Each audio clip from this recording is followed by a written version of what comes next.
it. And now they do. An Arcane Anniversary Bundle there, son. Well, $15. 28 you would consider with Starfield? I would probably wait. I'd probably wait with the DLC bundle probably gonna be like okay priced. I kinda do hope.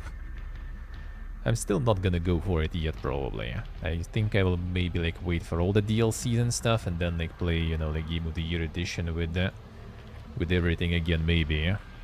Because I'm kinda just like not really feeling like it, to be honest. Just redoing it again. There's plenty of roguelike. There is the Knock on the Coffin. There is Dungeons and Degenerate Gamblers. I might try to get on Dungeons and Degenerate Gamblers actually. I kind of want to. It's just like they're doing all this like, you know, distribution of the game looks like kind of weird. It's the Yogscast thing. I think I need to kind of join their content creator team. Which I mean I might. I've already in so many of those teams, dude. It's just kind of like feels weird sometimes, you know, when you have that many. It's like, I mean, everyone mostly just understands that, you know, it's just so you get the free keys, sorta. But yeah, just kind of like, you know, you're joining the group, expecting to kind of like cover everything they post and stuff, everything they do, but you know, you kind of just go in, get the keys you like and stuff. Not all of them, but it's nice to have an option, an opportunity. With the infinite DLC plans, yeah, we'll see. I mean, it could be like the multiple season passes there. Let's see, Steve, I see.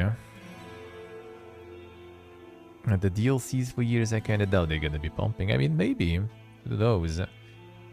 Technically, they could, right? Because the game is huge. There are so many, like, things they could do and add. Problem is the core is trash. That's the problem. Like, they need to, like, redo a bunch of those things, too. The DLC might be like godlike, but like even just like playing the core again, I'm not looking forward to. Like there's literally like nothing like memorable out of it. Some of the gameplay processes were kind of fine though. Like the boarding ships and stuff was kind of alright. Space combat actually was kind of alright, especially when it was like the pirates, you know, questline finale with the Giga fights. That was kind of nice, but that's like just few and far between there. The rest is just like, nope, don't feel like doing it again, dude. Not at all.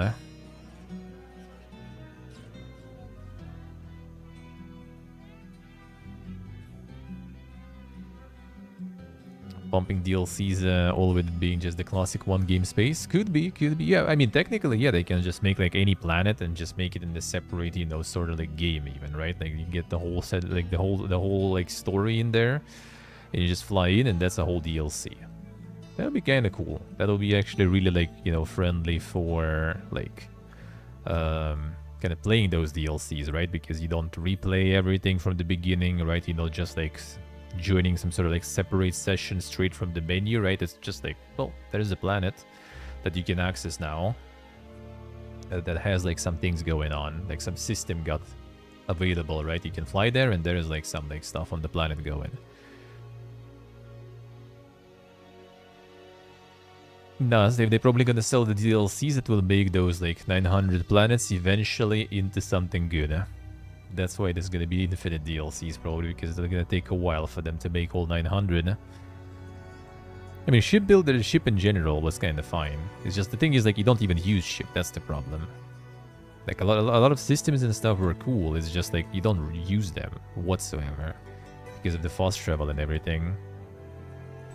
And because of like realistic, you know, distances and stuff, you're not just like flying around on your ship either.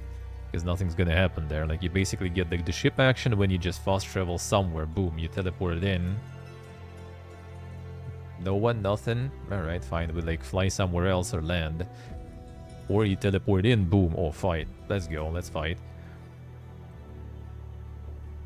And make your own planet DLC creation kit, yeah.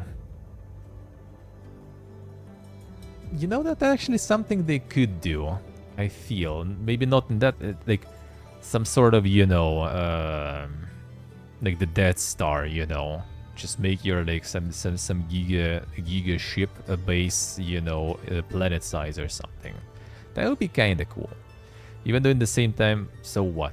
You built it, you have it, what now? Unless you go and just manually destroy all this 900 fucking planets just to leave, you know, meaningful ones. I guess maybe. I missed potential 1% bugs, yeah.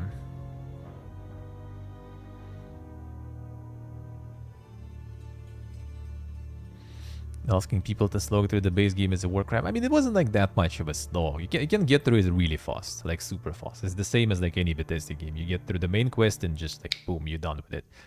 You don't need all those like side quests for the different factions and stuff, right? Like the main story was super fast to do. Like I think that I was playing for a while, right? Like 100 something hours easily, and then like the main story was done in like stream maybe 2 or something. And mostly because, yeah, like, I mean, I guess there are those issues with like, yeah, go to this fucking temple for the ability and stuff. That was bad. Yeah, that was bad.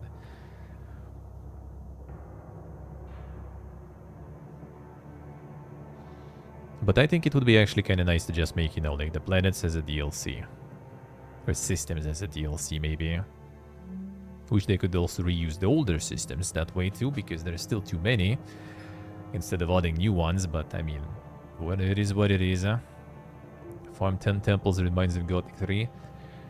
Gothic 3 was kind of like, I don't know, still better in that sense. Because that was like literally like, it was useless. You just like land, you use this, like, it's basically kind of like added there for the sake of forcing you to do some mechanics and to explore some things, basically. Like the mechanic of this like a raider thingy, like dude, like 90% of the time you didn't even need that. Like this, like, you know, like turning around with your raider to find where the temple is. You kind of, when you land, you already see where it fucking is.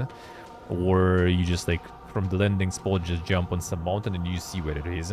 Unless there's like some sort of storms going on and then you can, then yeah, then you kind of need that raider.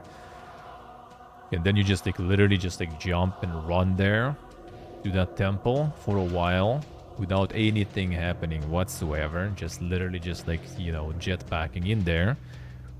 Enter, do the same, this like mini game puzzle, whatever shit. Like, I don't know how to call it even. It's dog shit. Then you get the ability. That I think I never used really any of them in the end. Because I just like did everything in the game and then I just like, you know, went for the finale. And that was pretty fast.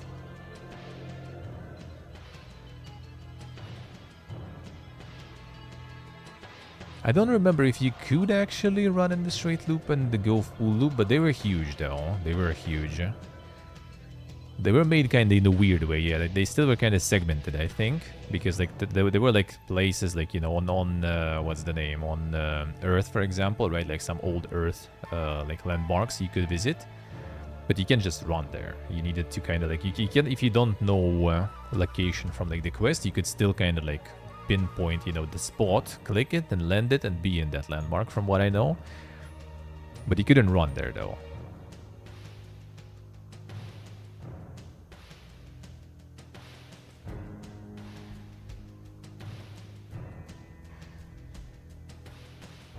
A land gets generated but it has a border. I see, alright.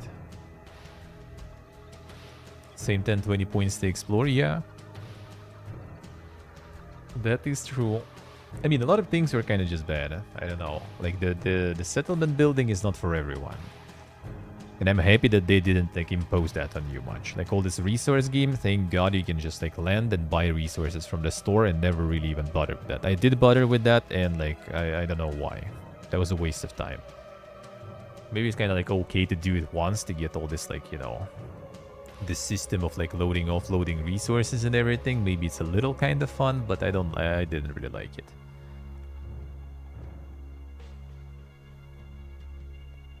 I did not really like it. Space exploration boring and predictable. I mean, kinda, yeah, in a way. I mean, you don't explore, that's the thing. Like, it'll be for, like, the planets, okay. Planets you kinda do explore. But, like, what for? What for? Build infrastructure between the bases? Yeah. Oh, I mean, you can do, like, you know, this, but you can't automate, I think, a lot of things. If you could make some sort of, like, little factorio there going, that could be kind of cool, I guess. Maybe. So instead of just crafting all those like metal frames or whatever for XP, you could just, you know, automate it, for example, and get all the XP. The weird things exploration-wise, well, that would require some handmade, handcrafted planets, and that's, you know, that's not what they were after, I guess. They needed 900 of the same planets.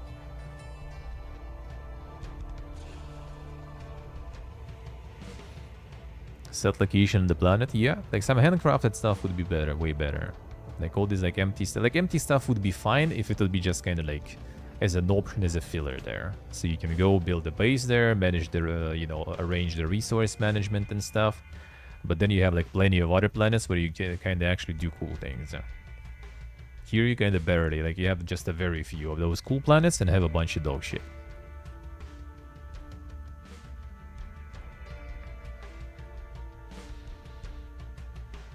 Planet with fauna just talks, that talks crazy. Well, I mean, the actual missions were kind of nice in that regard. There were like some interesting, well, somewhat interesting planets and places at least. Like for example, like the only highlight, basically the main thing that was like kind of really nice is the timeline shifting thing in the main quest. When you're on the base with different parallel timelines, that was cool. That was like nice. That was like written all right. That was like kind of mechanically kind of cool, even though short. That was the only thing I can say that was good in the game. Maybe the Vanguard questline was kind of okay. It wasn't like anything super crazy, and I'm not so sure if it was anything interesting in terms of different choices, but at least it had kind of like some interesting like premise and like twists and stuff, somewhat, and was kind of all right.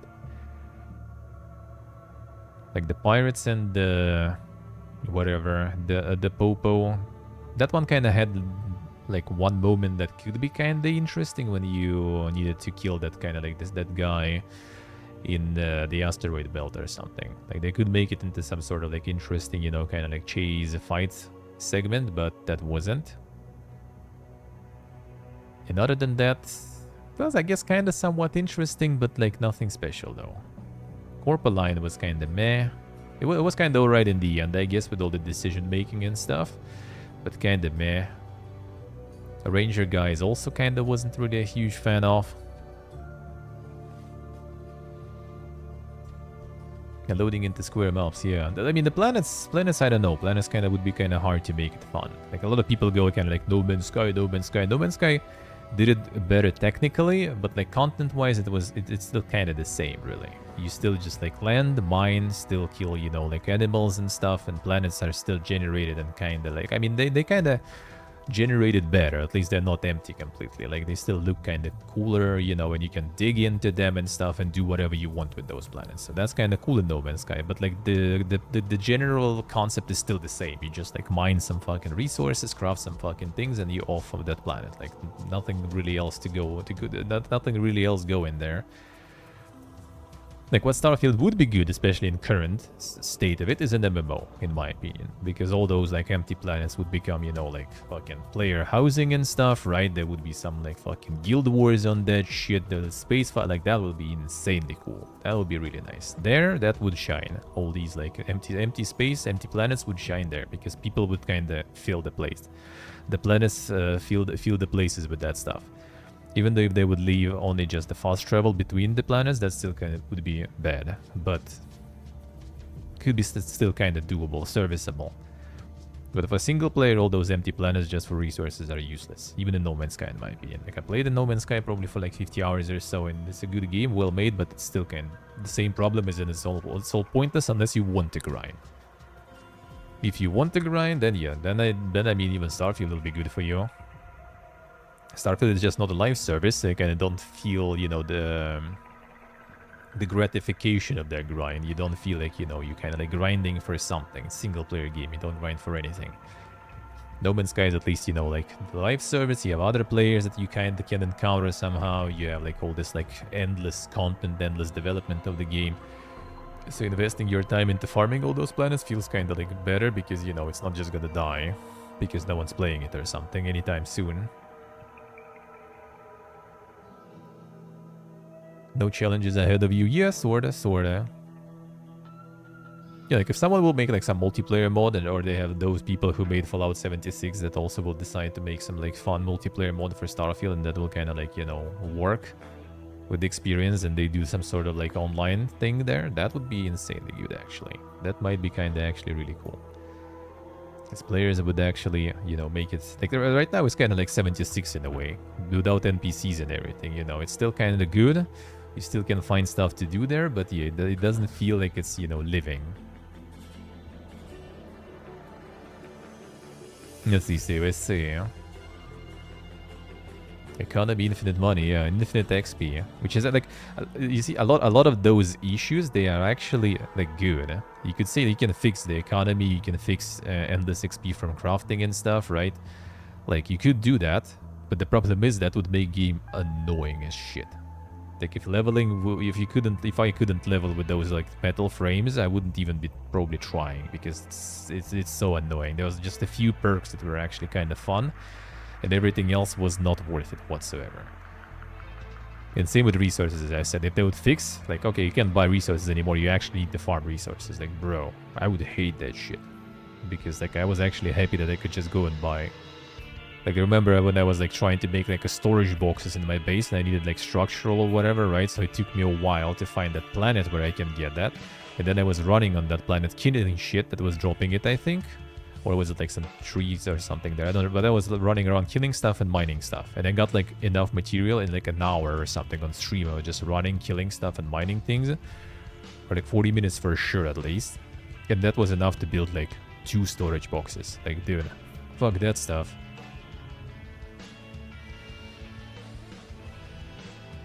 And the XP farm. Well, I mean, that's what it pretty much did.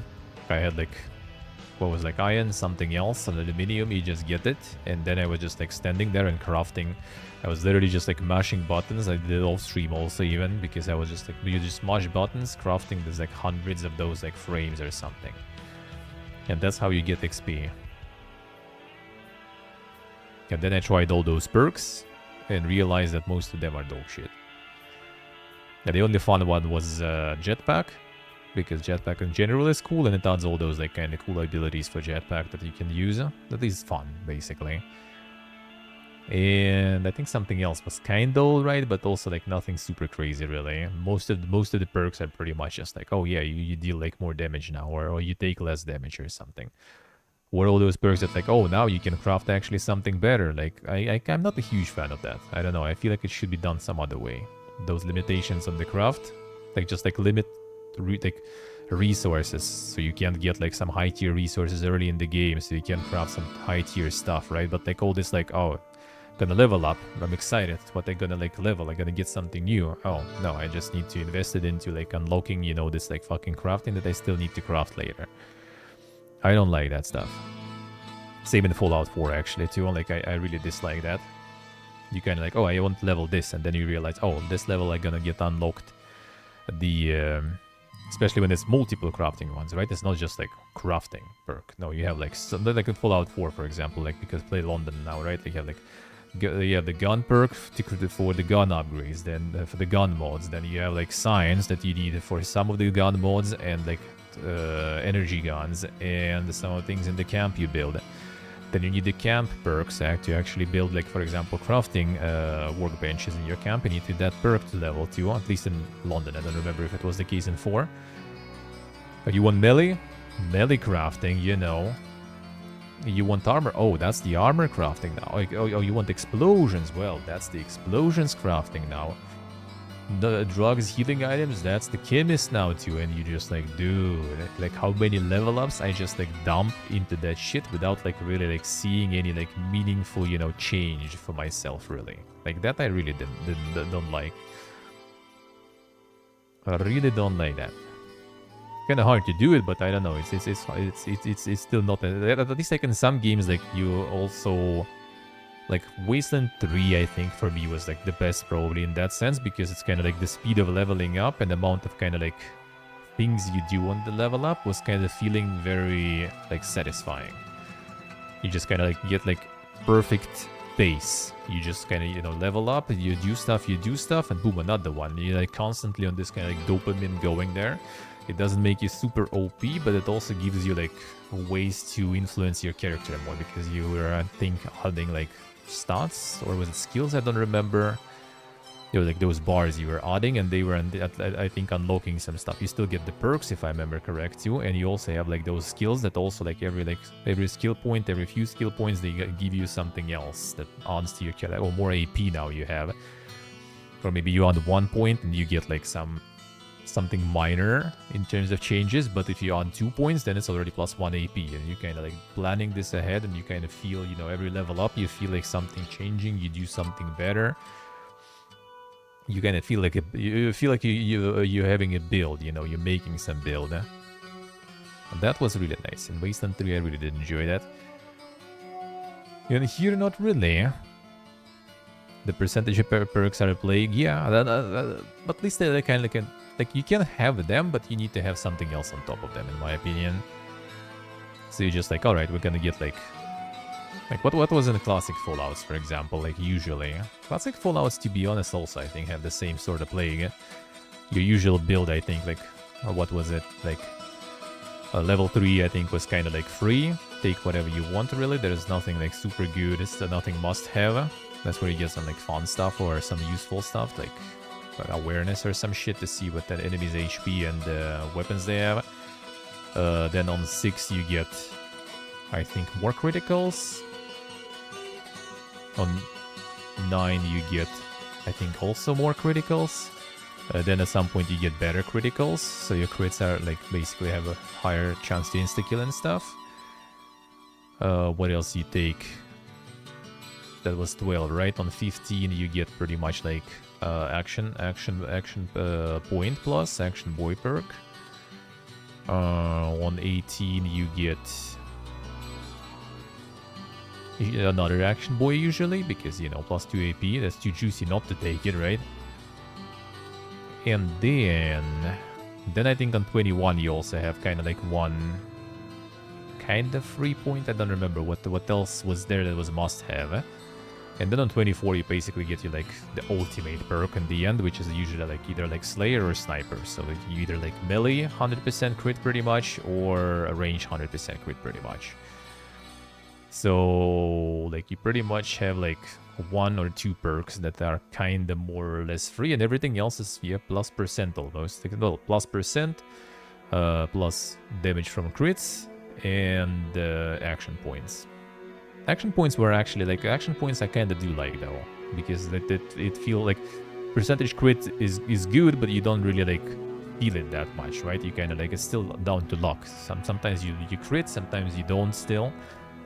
But AP at least you kind of see. Oh, there's another this like green dot on my HUD now. I can do one more thing. I can do one more step basically, or I can do now, you know, like 1 aimed and 1 unaimed shot per turn, instead of, you know, just 1 aimed and then like not enough. So AP was kind of nice.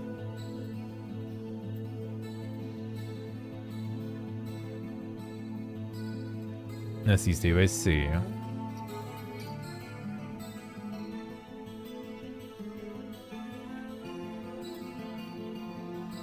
Exploration sucks, and the quest mostly not good either.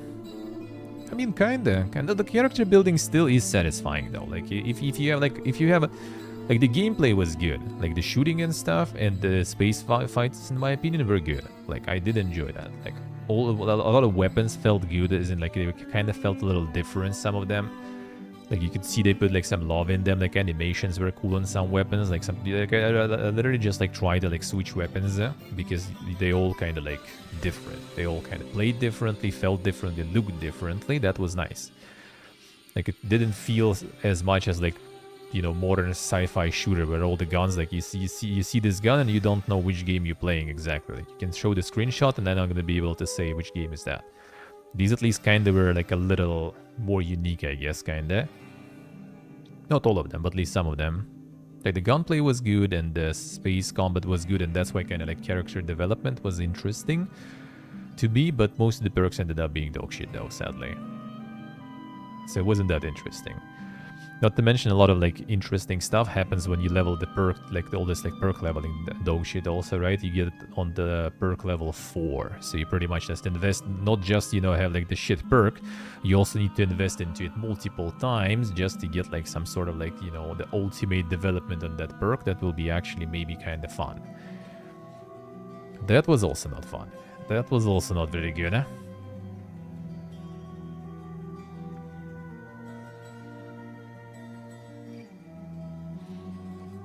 True, say true. Well, I mean, it's fine when it's on the side. Like, when some level ups, you kind of, alright, like, I'm gonna get, like, the higher crit chance. Crit chance also kind of is a bit better in that sense, because, like, the plain damage increase, you might not really notice that much. Because, you know, you kind of see the damage numbers, sort of. And crit is kind of, like, more luck-based. So, like, more crit might kind of feel you... Might make you feel more powerful, I guess. In your head, at least, you know. But also kind of might not, because again, RNG, you might just not get any crits anyway. You might not get any crits anyway. But yeah, it should be kind of like some percent perks and some perks that, you know, like kind of fun. And you should have the opportunity to get all of them. Same as like I'm also like having this kind of like, you know, like thinking about it sometimes, like how to do those things better. As in like, for example, a lot of games have, and Fallout games also, the perks that give you like more XP gain, for example, right? So you kind of like, well, you need to get them early. So first level ups basically become way less exciting because you just literally just get the perks, you know, to get more XP later, right? That already kind of kills this early momentum, because if you don't pick them early, then there's no point picking them, right? So you need to pick them early. And then sometimes it's also like, do you really need to? Like, I remember, I think first Remnant when we played with Ella, I think I didn't pick the XP perk, or was it the other way around? Or I picked the XP perk and Ella didn't pick, but basically it ended up at the end of our play session, right, when we kind of finished the game, sorta.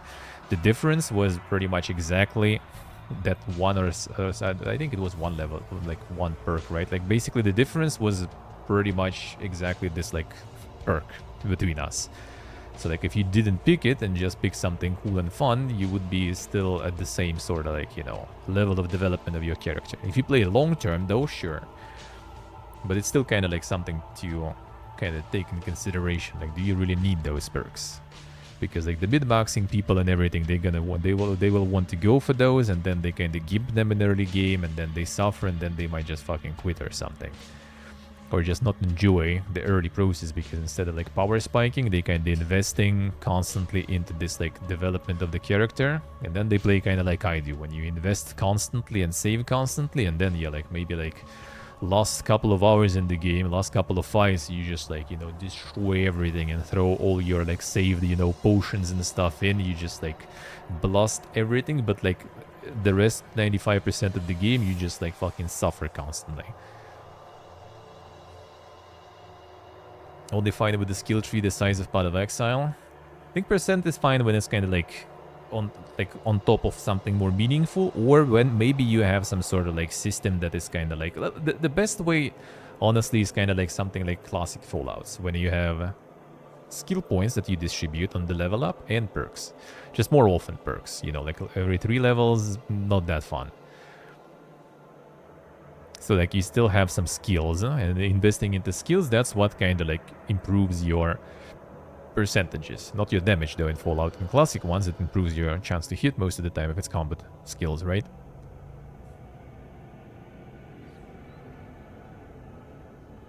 XP carryway, lockpicking. Yeah. Lockpicking also, like, I constantly have this, like, you know, inner debate nowadays, like, how to do it better. Like, XP gain perks, lockpicking, hacking, all those perks, for example. Same with kind of like speech, let's say, right?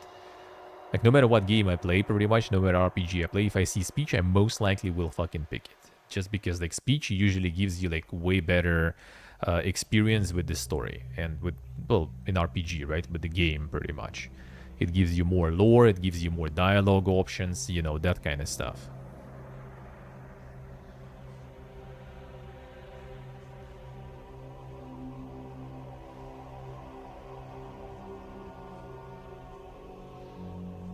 Pick now for more XP and get an extra perk at max level, I see. A really power for late power. Let's see. It could be like it could all of those could be nice if they had like better, you know, like implementation sorta. As in, like, you know, you get like the perk that gives you more XP, for example, right? Like some nerd perk, for example. But on top of like just getting this XP bonus, it gives you like something else. Like some you know, like some dialogue options at least even or something, right? Like some of those things. Then it would be kind of fine. So you're not just kind of investing into XP gain, but it feels more like fair because, oh, I'm also gonna get that, for example. All right. Maybe even some negative stuff, like you want more XP, but you need, you know, to wear fucking glasses or something. And on top of that, then you're gonna get like, you know, you're gonna get fucking bullied by some raiders and stuff, but you also gonna get like, you know, like more XP and let's say like +1 like int or something also on top of that. And maybe you get like some extra dialogue choices with like other people.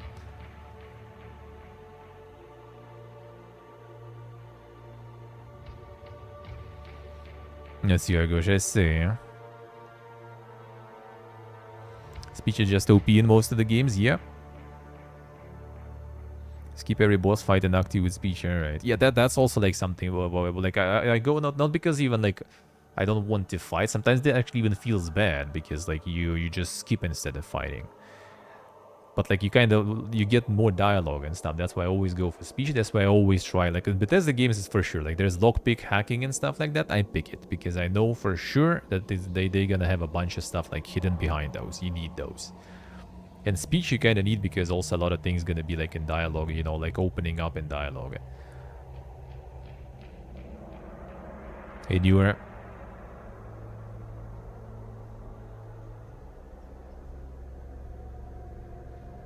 Skill point cap on stuff you're using and won't get all the perks you want. I see.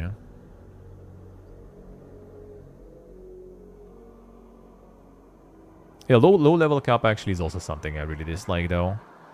That also is something, unless it's like really well timed. Like really well timed.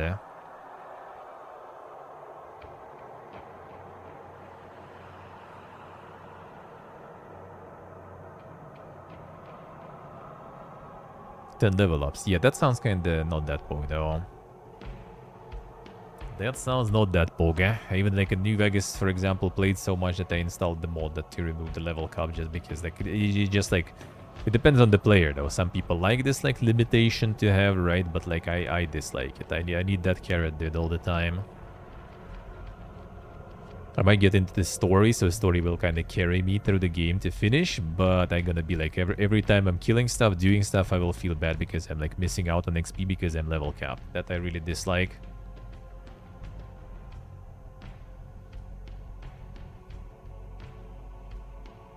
Unless you kind of like, you know, prepare in advance and count everything and get the, what's the name? The level cap and the length of the game perfectly kind of like adjusted. Like Scald, for example, that was good. Like they also have the level cap, but you most likely, if you just follow main quest, side quest, couple of, you know, random encounters, you most likely gonna level cap right before you go into the final parts. So it didn't feel bad. Like I level cap literally like before like the boss fight sorta.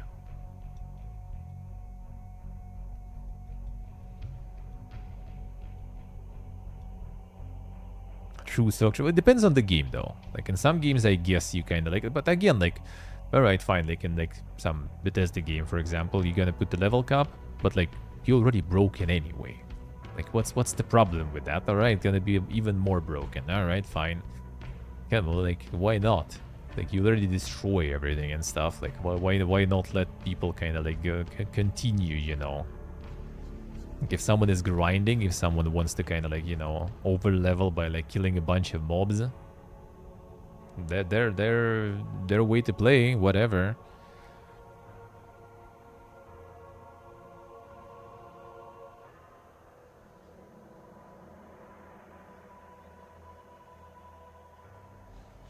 Well, I mean, considering you lose the characters, yeah, I guess that makes sense. Because then leveling like to 10 might be a little more tricky and stuff. Because if you constantly lose people, then it's kind of then it's kind of maybe justified somewhat. Kind of same like, you know, like Darkest Dungeon and stuff. You kind of like, you don't really have like some crazy leveling going, but like, yeah, you can leave you can lose your team members, no problems.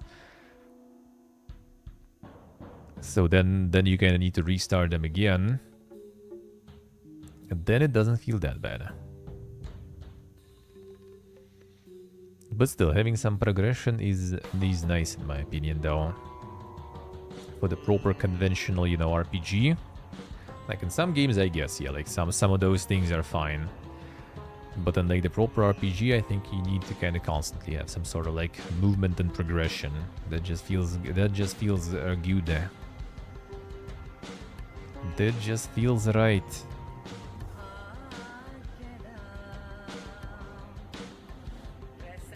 Saint Quake bundle.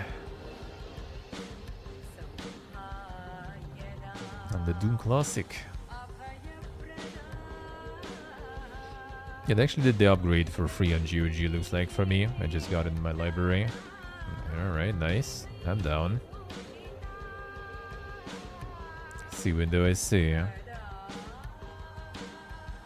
That's very nice of them. Yeah, I still haven't played the DLCs for Eternal.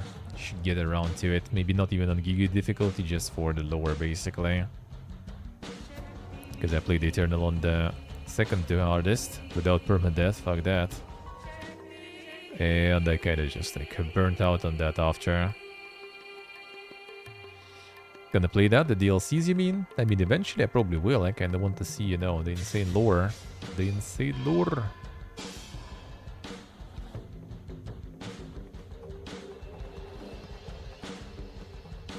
Doom 64. Oh, the OG Doom upgrades? Probably not anytime soon. I kinda did Doom not long ago, classic ones. Kinda did all the Doom. Well, actually, I guess I did it right before Eternal drop, right? Actually, no, I think it was after. Because I got 64, I think, as a part of Doom Eternal, right? Yeah, I think so. That's why I did it after.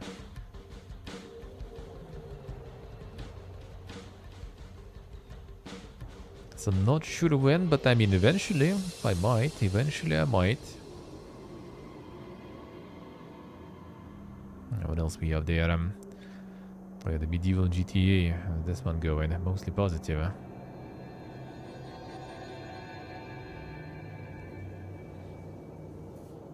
Prince of Persia. There it is. 40% discount again. The DLC is coming for that one.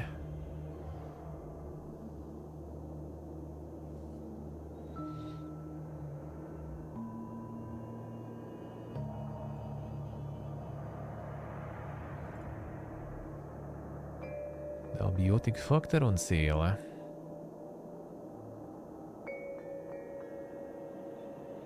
A retail company simulator demo. Again, it's like week 3 already, or something of seeing it. One way or another. The Buff House Restored Edition. The Insane War.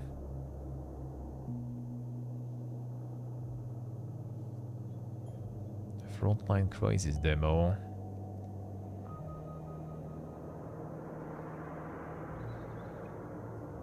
See what do I see?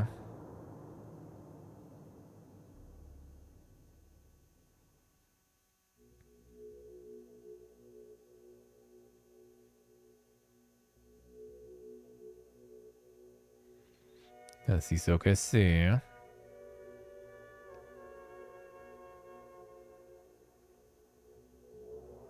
Oh, this one, the Vladimir Brutal. Yeah, this one. And the meme. I thought that was more like a Fiesta, like the meme Fiesta shit. Is it actually a serious one? And this one actually somewhat serious.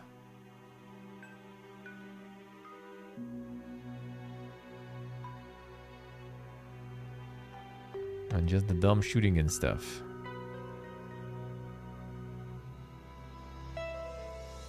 Okay, I think it did start as a meme completely though.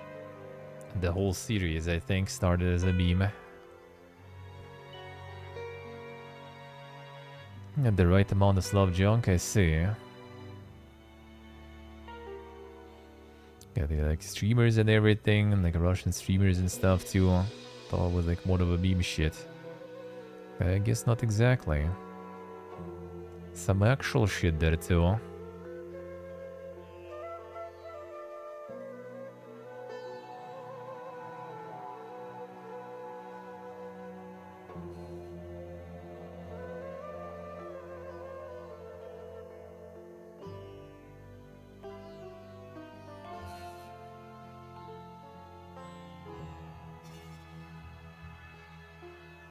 Too janky for its price. Damn, son.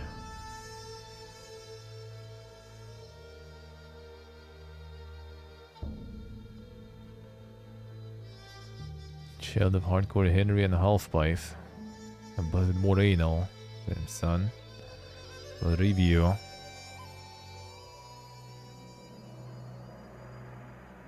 It's like a lot of bugs there.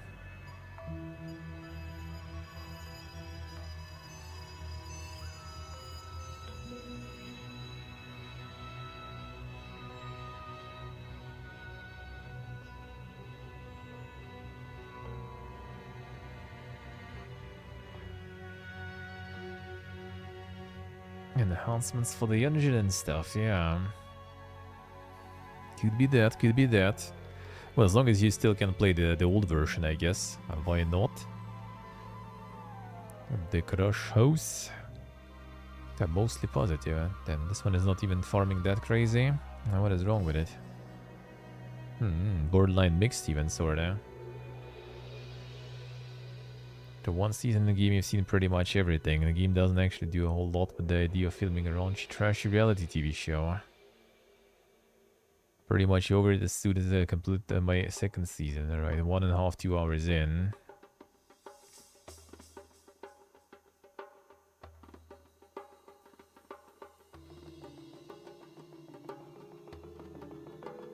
Double dipped out the traders. Let's see.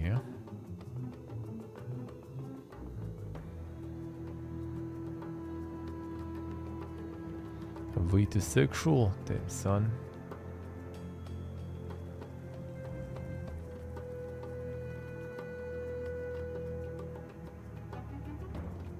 And the cozy games meltdown. I think that was supposed to be kind of that cozy though.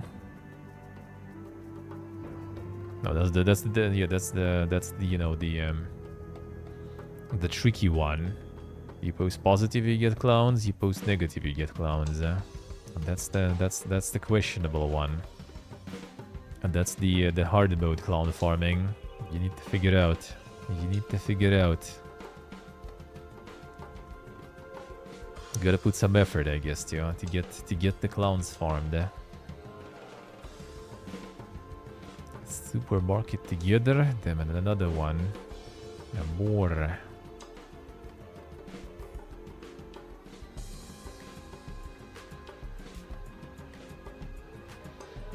Okay, with this like a look and everything, like why not make some like meme stuff about it? You know, like the Soviet Union store simulator or something, with like the deficit of everything and shit like this. Like put some interesting twist on it at least. You know, it's like the same shit once again. Time to get all the assets and framework and make it. Let's go. To require imagination, yeah. Because I think like when you add like memes to this shit, it's just like way better. So it's free to play even.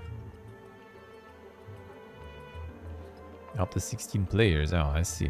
Well, at least this one is kind of with multiplayer. Fine, that's alright. And actually for free too.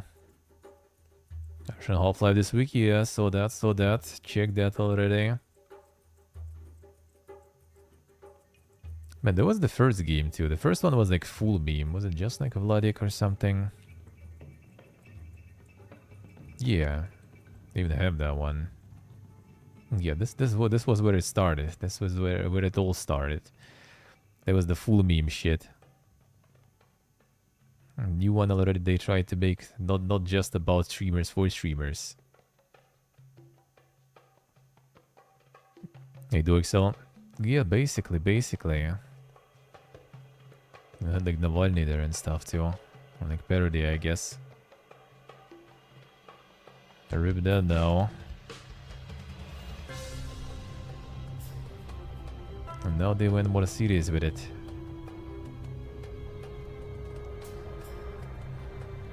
True race is true. The depersonalization. And the meow nature. Then the Crabbo game. Crabbo not playing. Crabbo not playing, damn son.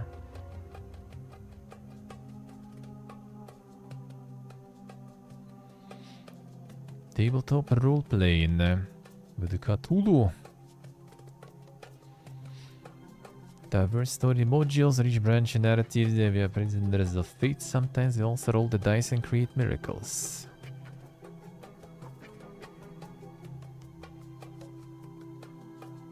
Sounds way to think. Chimera Games, I think, like publishing basically Japanese games in the international market or something like that.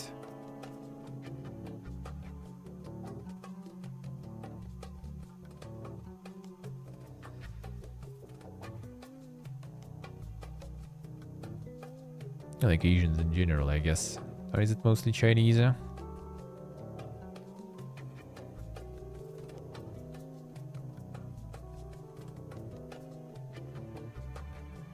seems like it.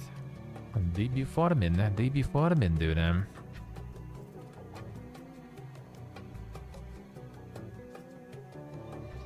With the release discount 30% even then. That's quite the release discounts. Tons and degenerate gamblers, we'll see. Maybe I'll get my hands on it next week.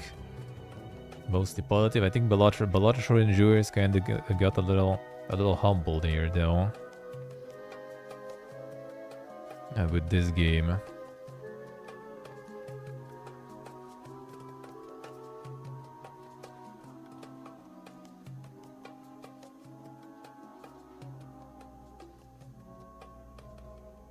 There was some, I think, reviews I saw already for this one.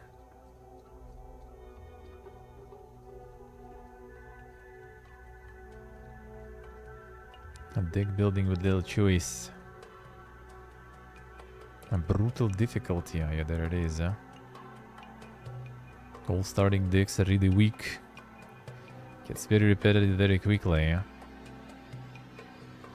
Every starting deck is the same, every encounter choice is the same, it gets boring really fast.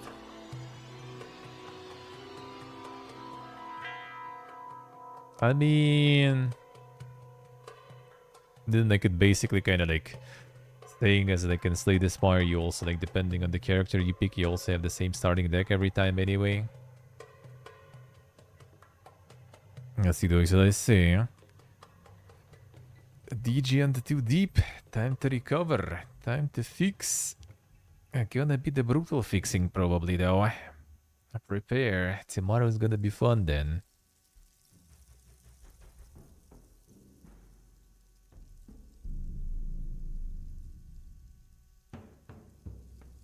Makings of a good game I can see. And not very elegant, well balanced or enjoyable in its current state. Overstuffed with ideas. And that's like I think that's what like Bellator I guess kind of did good to appeal to some PPGs and stuff too, is that you don't really fight against, you know, the opponent really. You just fight against the score counter. So you don't have like, you know, well I mean you have the like the bosses with some, for example, abilities sort of, right? But you kind of know those abilities and they don't really change and stuff. You kind of know going in what you're gonna be up against. And then we actually kind of have the game where you actually play against something, and they also have different moves that they can do in different decks and stuff, and some RNG involved. Then it goes like full surprise Pikachu phase there. Let's see if I wanted to say. Unlucky, unlucky. Well, got the summer already coming to an end slowly, so soon it's gonna be freezing time. I hope we're gonna be not freezing. Well, I mean, I don't mind freezing, but you know, it's nice with you back home, when everything's prepared for the freezing. But like in Tashkent, for example, that might actually be freezing sometimes. People like sitting with barely any heating and stuff for like a month or something. That is not very bog, so we'll see how that will go. Like my friend last winter, last year's winter. Had some fun there in Tashkent. Stray Cats and Cozy Town. And very positive, Cata Verdes. Feline Sail.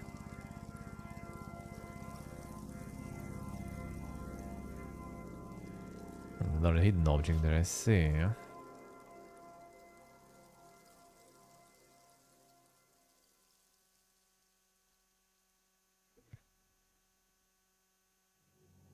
Ah, the same guys with this stuff. Oh yeah, the Dev Cats. Traveling Cats Collection. Yeah, this one. That's the one who are pumping all the... Yeah, the tower full of cats and all those games, DB Farmin.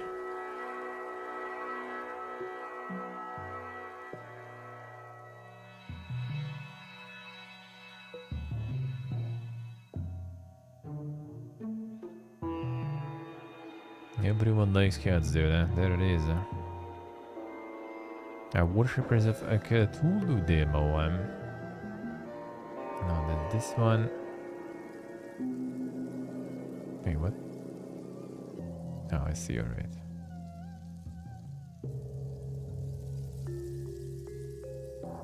Leading the cult. Sign the fate of the follow. Oh, we saw it in one of the showcases, right? I think. Build an abyssal city. Yes, and this one got the demo now.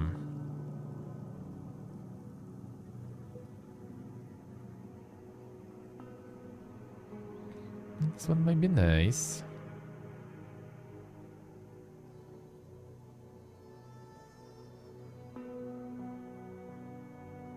The demo is live. DB farming already.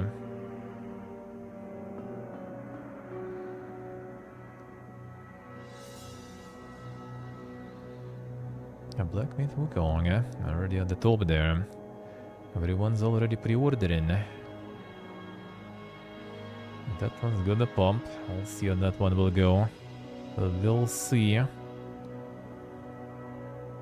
Baba G still going ham too.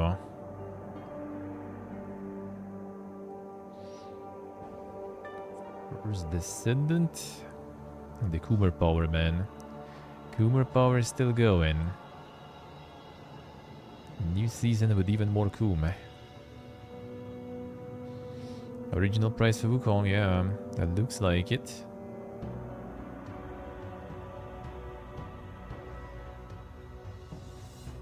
Space Marine 2, that one has at least some regional pricing, but yeah, I will see. If I'll manage to get my hands on it, I will. If not, then I'm gonna probably wait. I think based on download raises, I think so. I'm not so sure, but I think so. I think it's literally an amount of players. I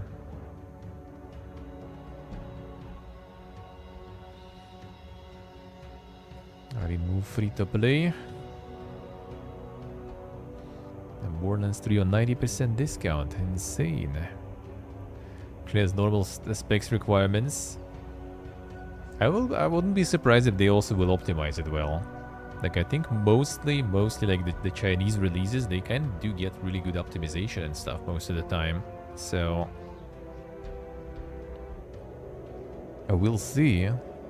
That's something they usually do well, and that's something that nowadays goes, you know, a long way when things actually fucking work, you know, and play fine. Still display Narca, which is free to play. True. Maybe it's because at some point you needed to buy it or something, some sort of like bundle to be able. Then Diablo actually got to the top all of a sudden with new season. Don't buy, guys. Do you not understand then that the expansion is coming, that you're also gonna need to pay a shitload? And did they actually announce the price for that one? $40, yeah. Dude. $40 expansion, just like basically getting it for the character only. Oof, man. I don't even mind. It's fun to play with friends. I'm not even like mad that I bought it, but like, dude, expansions for 40 bucks, like, ooh. Yeah, there's a season going now, yeah. It's apparently also like really fast. Like my friend was done with it like in 5 days or something.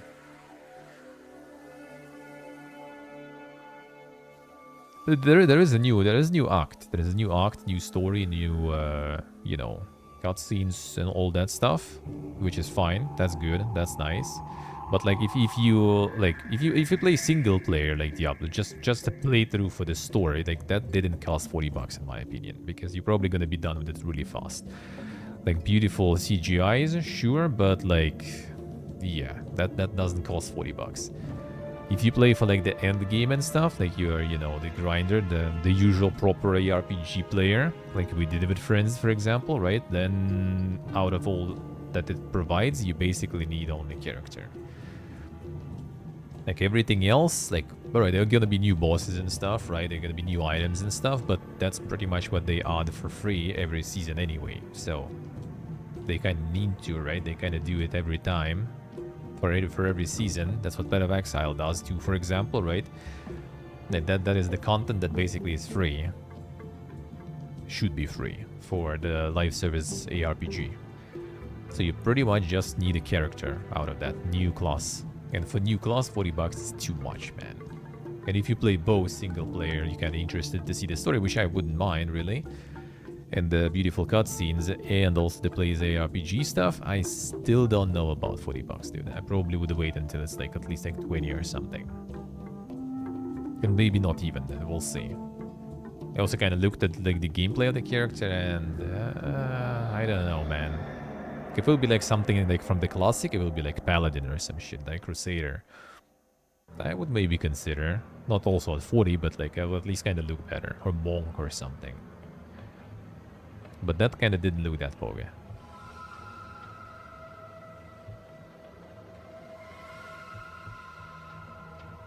One and done games more and more. For ARPGs, I think live service is good though. Like I am kind of other way around with ARPGs now. Like I don't really want to play one and done ARPG. Like if it's ARPG, I like to at least have a feeling that, you know, you kind of like playing something that kind of keeps going. Even if you just play one season and then you peace out, it still kind of feels good to know that, you know, you kind of like invested your time into something.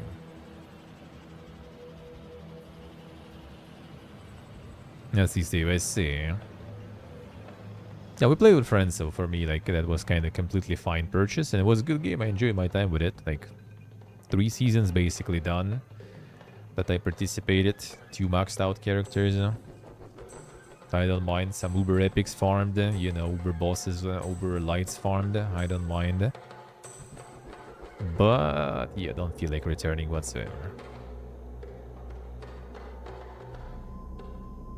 Series, as I say.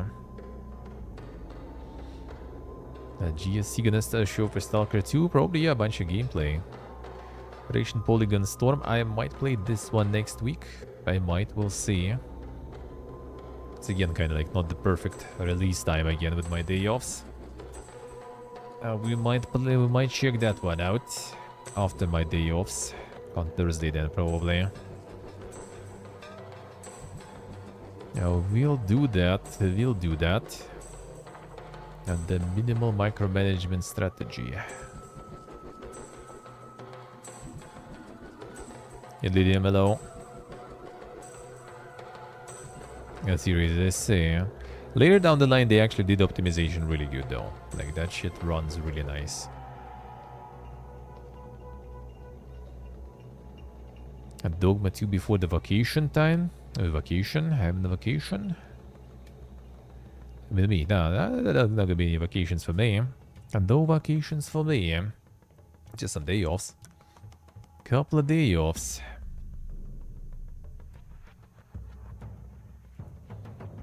Nothing crazy. Shoulders of Giants. That's the co-op one.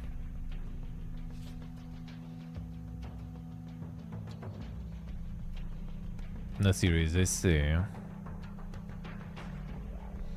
Yeah, the one handles the movement and melee, and another one shooting, I think.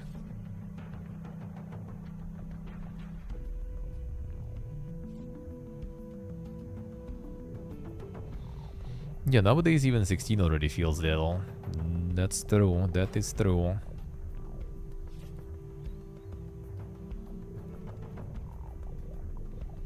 A level 0 extraction.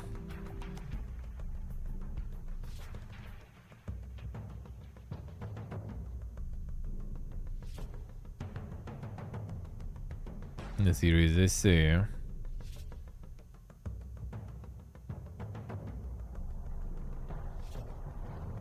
Yeah, which one's that 500? But no, Deadbound was there, I think.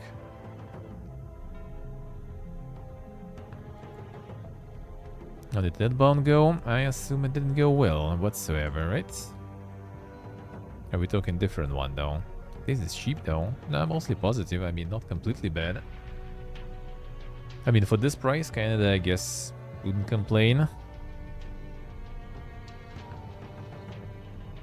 I wouldn't complain.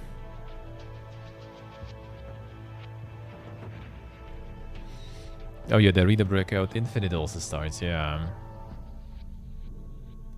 True, true.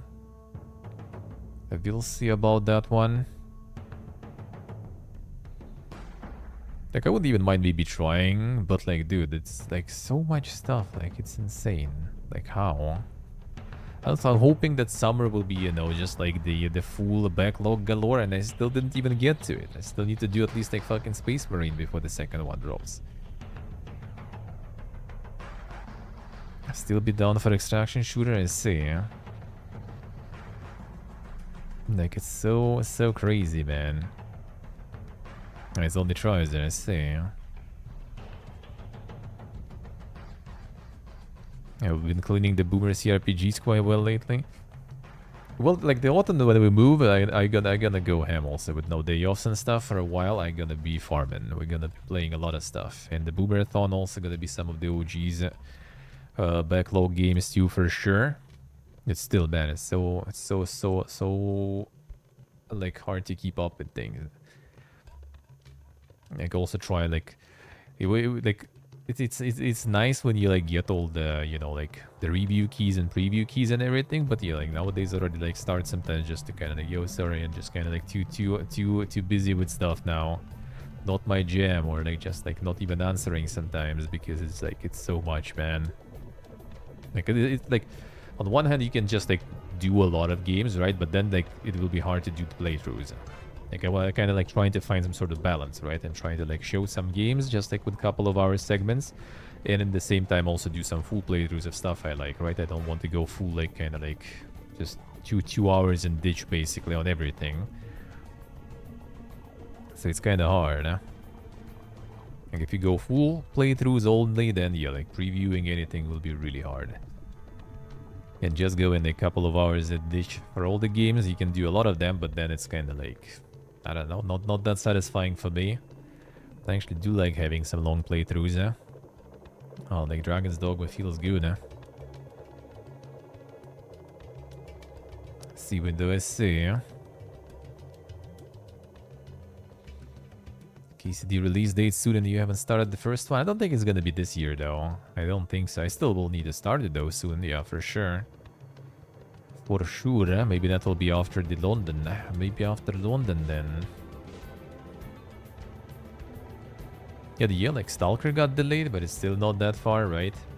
Space Marine is gonna be kind of fast one, though, at least. But yeah, like, dude, if you want to have like, you know, day offs and actually not being like terminally online, terminally live, just playing stuff, it's actually like not that simple to keep up with everything unless you go like kind of like speedrunning through everything, you know, half-arsed without any side things, just like beelining to the finale. But then it's also like why even playing then? Why even going for the full playthrough if you're just gonna rush through everything? That's just kind of like just to put a check mark that you finish it. It's just not fun.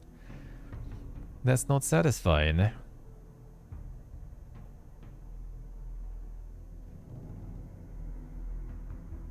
The Demon Subnia. Co-op multiplayer body cam horror game. Then got a whole bunch of them in.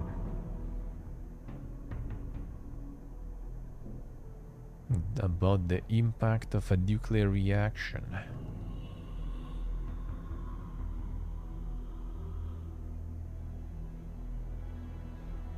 the realistic graphics. Can most likely go 100%. Well, complete like all achievements and stuff, not really. In some games, sometimes I feel like it, right? Especially if it's not complete, I still want to get all the achievements. But at least like side quests, you know, and main quests, if you enjoy especially. Like RPGs, I basically like always try to do that. Like I don't think they were like RPGs when I just try to kind of like rush them through. Don't think so. Yo, side quests and stuff I try, yeah, for sure. Like, I mean, even in the Dragon's Dogma, like, I try to do everything I can. There's still some things I will need to return and do, like, for example, the Sphinx, right? The Sphinx fight, which I still can if I will die, for example, in the game now. In the end game, I will be thrown back then and do the Sphinx quests again, and then I will be able to fight her. Yeah, Pacific Drive. What else I did? Out of the recent ones, like Lunaseed, for example. Like some of those games, yeah, I do and that also time, you know, like that's so tricky, man. I don't know. What kind of content do you guys like to watch? Do you guys like the previous reviews, or you like more when there's like full playthroughs going on? I'm gonna need to find the... Well, I mean, I think I do have the balance right now. But it's kind of like that balance just kind of makes you, you know, like kind of like maybe not doing that. But I mean, it's not like that many like reviews and previews, really. You can kind of limit the amount. It's kind of easier to kind of, you know, niche yourself. Like when you do like the full playthroughs all the time, and that's your niche, right? When you do like just a preview or review of like new shit, that is also kind of niche. People know that they can tune in at any moment and you play something new. It's kind of like what Nucleum has, for example, right? I think he's pretty much just always just does new shit every time, every stream. See what I see.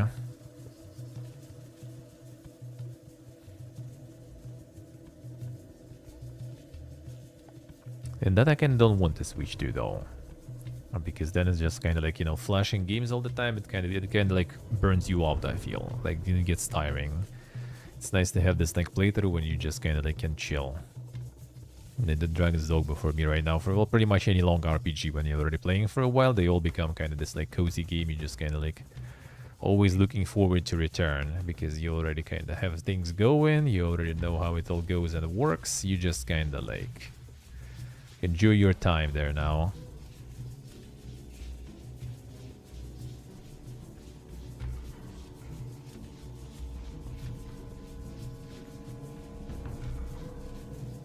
A series, I see. I have a few, but yeah, mostly is when I can kind of do it in one go. Like Pacific Drive, for example, I pretty much like didn't really need to go out of my way that much to like my usual playthrough with all the side stuff and everything was kind of enough to pretty much get almost all achievements. Then a couple more left. I check them. They're easy. All right, I'll do them.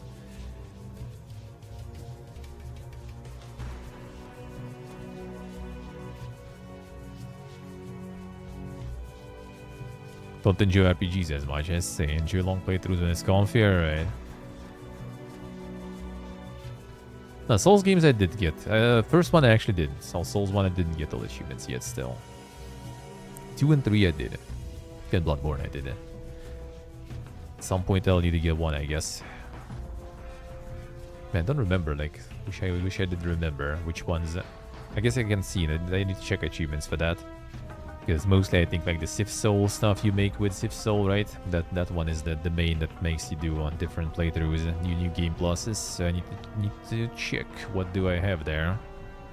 Maybe I'll return at some point to do a run on the stream, get another stuff, and then eventually I'm just gonna acquire all of them. And what do I have there even?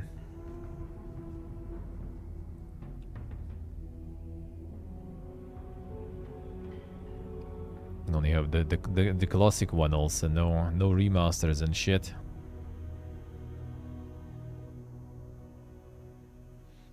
When she was worm.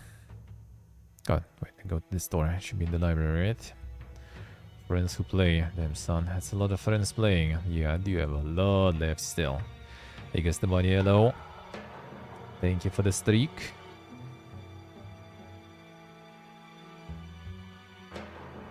I think it's like literally just all the weapons or something, right? You need them. So I'm not so sure where I did use those souls already. Yeah.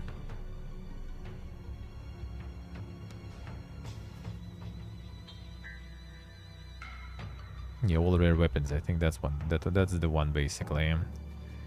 But you need to do Sif multiple times.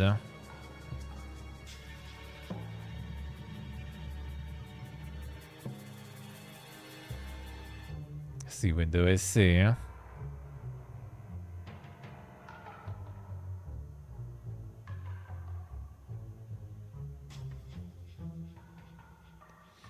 %, in Terraria. I see. Now did the full new game plus in Souls game. I see.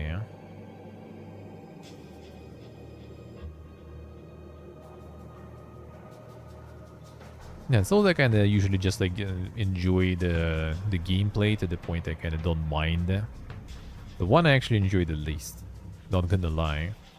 2 might be ass, but 2 was like, you know, the familiar ass. I played that kind of like seriously for first. That one was the one where I kind of got into Soul stuff. First one I played before but never finished. Now with 2 I kind of went ham and enjoyed it. And after that into 1, I kind of never really like, got into it that much. Finished it but never got all the farm. In next gen hello. Alex Simon, could that be? Silly Huts. Awards and incompetence to solve bizarre problems. They also had goblins. Oh, it's the typing one or of some sort. Not exactly, I guess. Doing good, next gen, doing good. Tavern manager. Not even playway.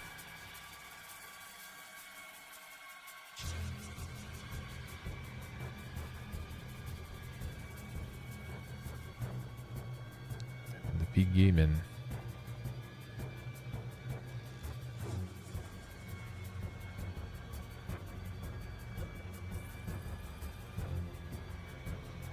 Yeah, series they say. 2 for me is just kind of like the most nostalgia, maybe, I guess.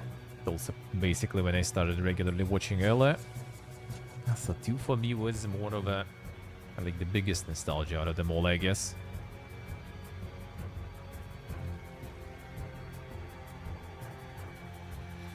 In the series, as I say.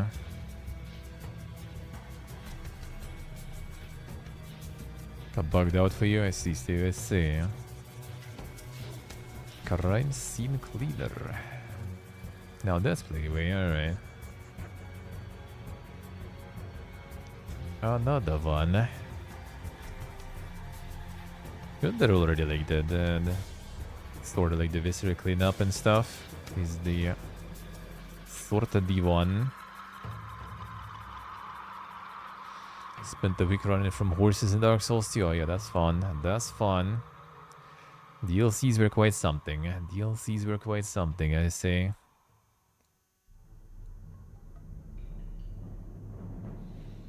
At this villa though.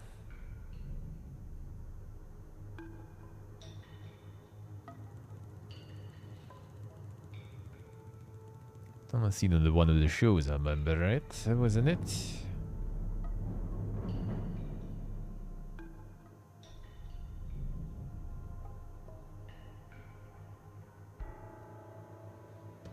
Let's see what do I see.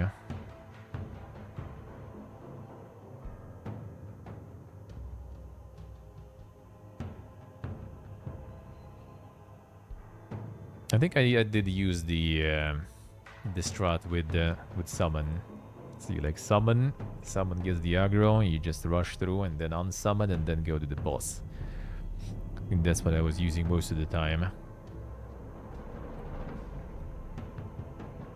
And I thankfully didn't really struggle on the boss there. It wasn't too bad. I wasn't too bad.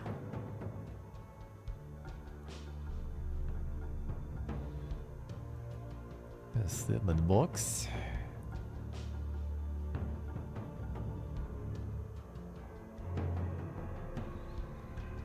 Devil's Toy Box. And the last game in the episodic 7 Max trilogy. Beautifully remastered. I see. I'll see how it is.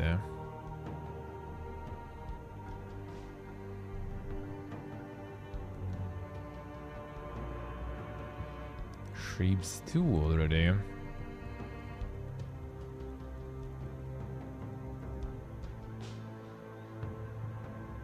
And the factory building time.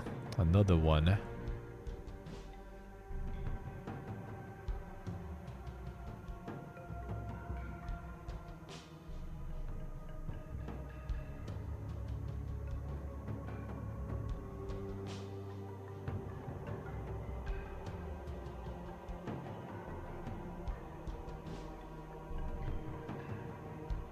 It's a mega factorio. That UI Fiesta looks really good. That UI Fiesta seems quite satisfying though.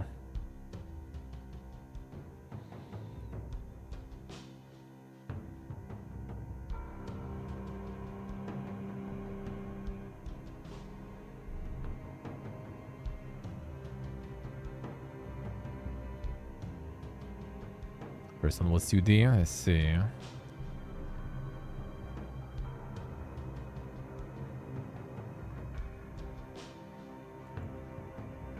That was the first one in 2020, alright.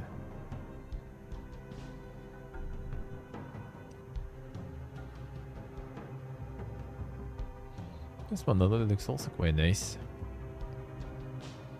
Style also looks quite good, eh?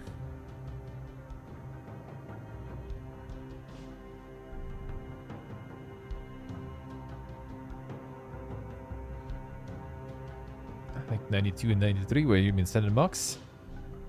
The sheeps clearly didn't. Sheeps clearly didn't.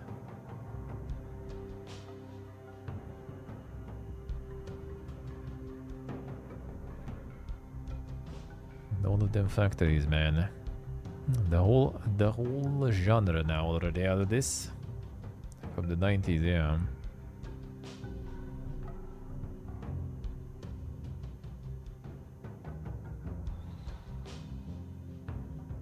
Hidden gems? Any hidden gems? Goodness you here, then this one is farming. Satisfactory the expanse, let's see.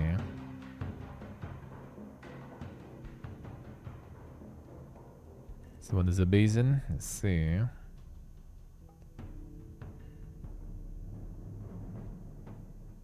This one I remember all the shows that we've seen. And the announcement shows,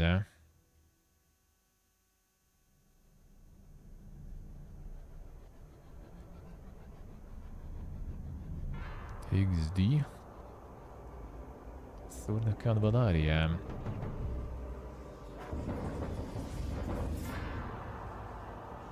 Revitalizing the beloved Japanese turn-based and pixel art genre. I think I saw it like last time or something.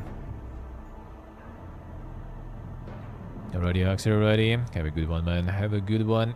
Thank you for stopping by.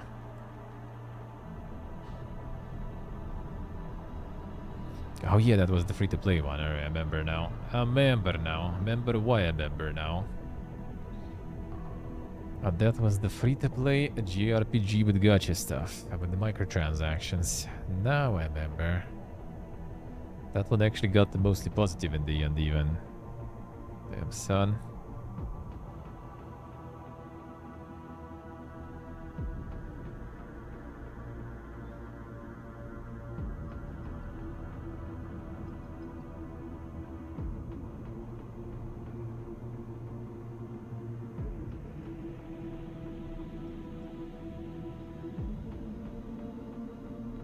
Some people do be actually enjoying Kittenska Mazda.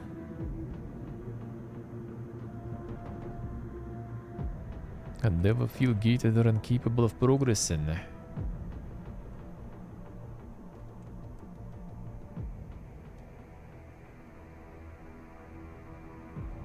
Yeah, some story missions require stamina to play. Yeah, that's How the fuck were you not feeling that you were gating from progress? Gated from progressing there, huh?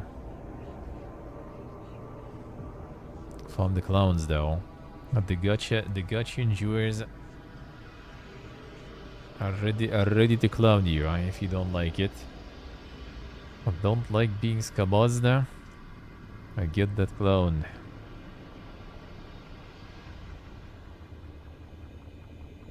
Bounty Hunter's Farm and Goon 2 looks like. The Osper Redemption arc indeed, eh?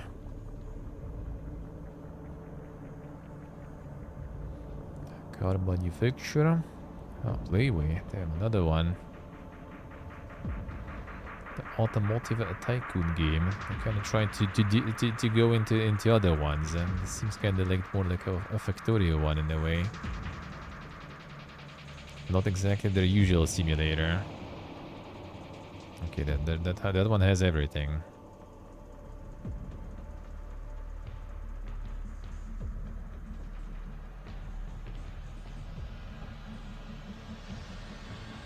No, I would say I haven't. Textures look very dated on this one. It's probably whatever they have in their. This one looks kind of like some, more like some tycoons rather than their simulators usually. Yeah. The Bounty Hunter. Bounty Hunter is remake. Yeah. And that's the remake. That doesn't or remaster, I guess. It doesn't look like that crazy. A remastered, I guess, indeed. This one has actually good reviews and stuff too. I play away with some bangers. Yeah,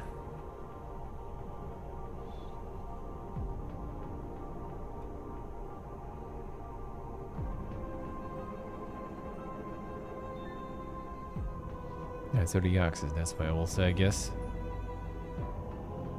Oh, remaster, it is.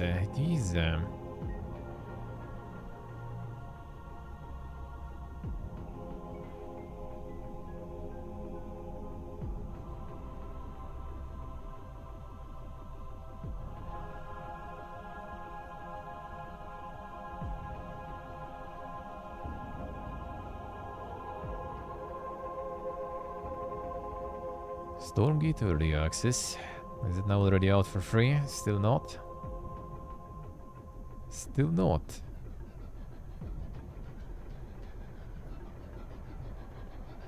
And this one is still taking L's. A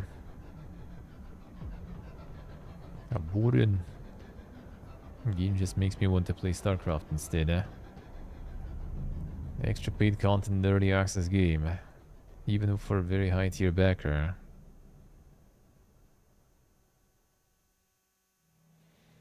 5 heroes available on the 2 come with the purchase of the game. Rest at $10 each. Definitely a scam. Let's see, did I say? 2 days still, alright.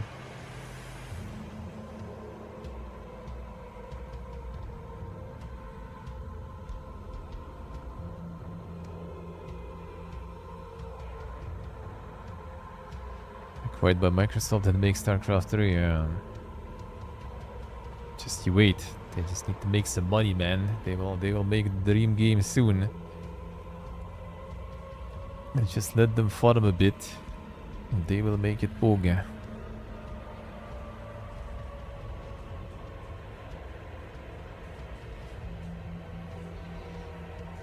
Well, maybe eventually. Maybe eventually. Lockdown protocol. The social deduction. Yeah, you see the streamers in the main trailer already. You know what kind of game it's gonna be most likely. It seems like actually successful Amogus like even. The very successful, very positive.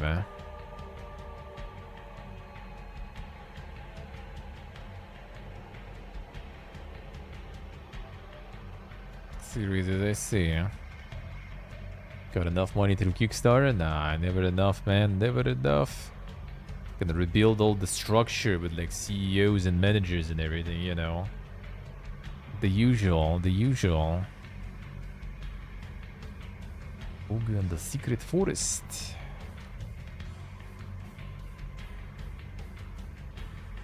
Oh, the adventure with hand-drawn characters and various types of puzzles. Befriend bouncy characters. Defeat strange creatures.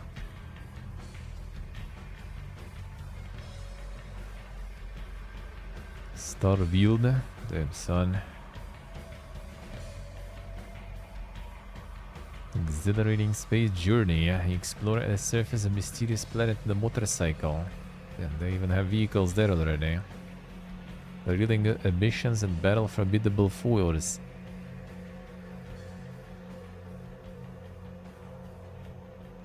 Quality gaming, man. $2, man.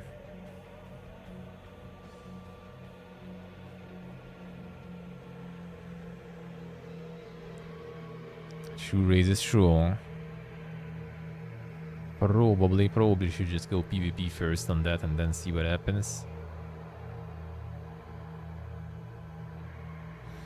Damn, not even like the area is kind of supposed to be Starfield there. Even has the Myrdirks, yeah. And mod crabs and stuff.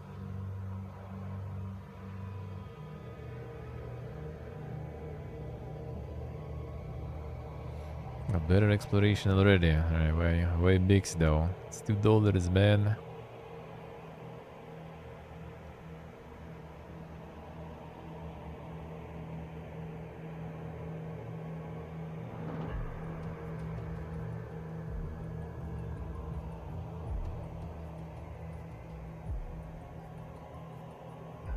Broken and boring.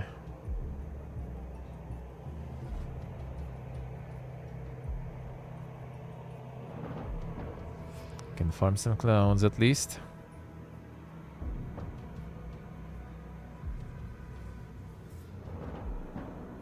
The optimization. So same as Starfield then, I guess. Frustrating a frame rate. Fatal error launching.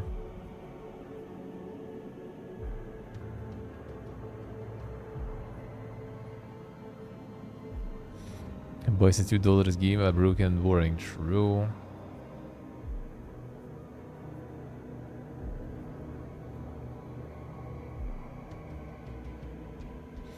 Sounds like Bethesda game also. True. Just for $2 though. And the true to the core, you know. The Deluxe and Farm games, another one. This one seems like it's farming. That was the early access one. No, oh yeah, it is. Let's see. Titan Quest 2, Boog. Coming soon. The content description? Oh, and the star revealed. I mean, I'm not even surprised, really.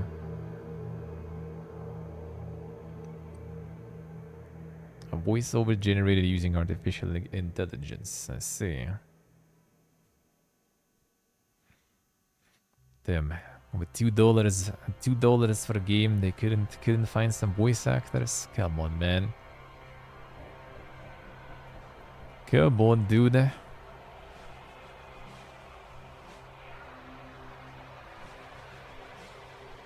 joy of creation. First-person psychological horror game inspired by Five Nights at Freddy's. But like, I see like inspired by Five Nights at Freddy's, and then just kind of like, I don't know. That kind of does the negative effect, I feel. Or rather, at least you kind of like, maybe not negative, but like, you know, you don't consider it like serious that much anymore.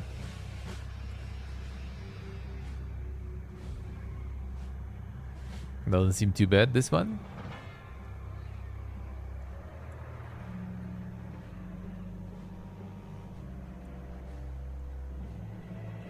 No, like the demo, I guess.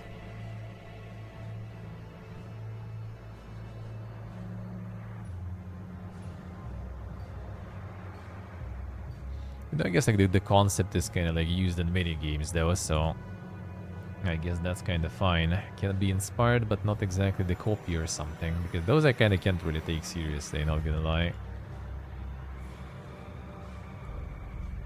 Drug Lord. Damn son. Start from nothing and rise to the top as you expand your criminal empire. Drug Lord Tycoon. Another one.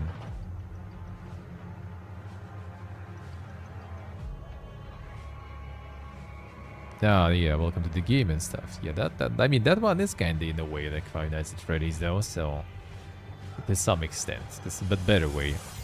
In a better way. That one's good. That one's good. Unlock new drugs. Hire workers then. This one is pumping too. How the drug dealer simulator 2 actually doing? Let's see.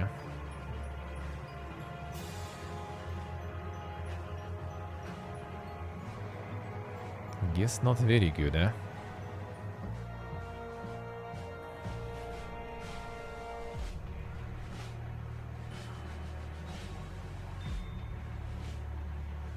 Drug dealer simulator 2 mixed. Mostly positive overall though, so not too bad. Well, I mean, co-op probably is carrying it a lot though. I don't know, I kind of like the first one more for solo at least.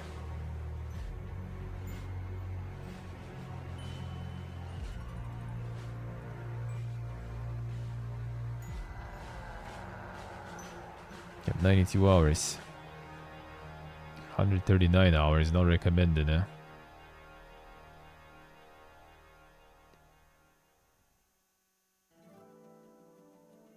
I refunded 6.5 hours. That's magic, dude. This game is so bad that Steam gave me a 6-hour refund. Damn, son.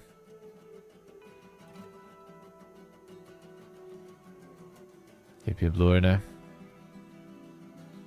A broken and countless areas. Yeah, I just kind of like the gameplay in the first one more, to be honest. Second, in co-op probably is fun though. But solo I would probably take the first one.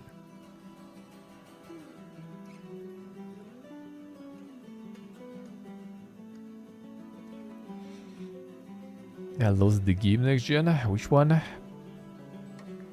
Which one? Which one you did? Alright, checked all this stuff. Let's get to the news.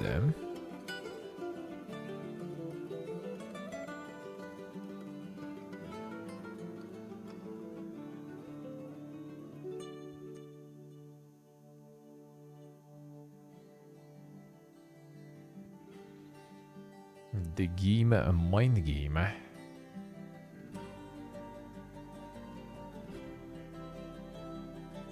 Some Kajimbo way to think. Oh wait, Cultic Chapter 1. Oh, the other chapter is already out. Dude, 13th of October 2022. It's been some time. Okay, chapter 2 still not there. Alright, the road to chapter 2, I see.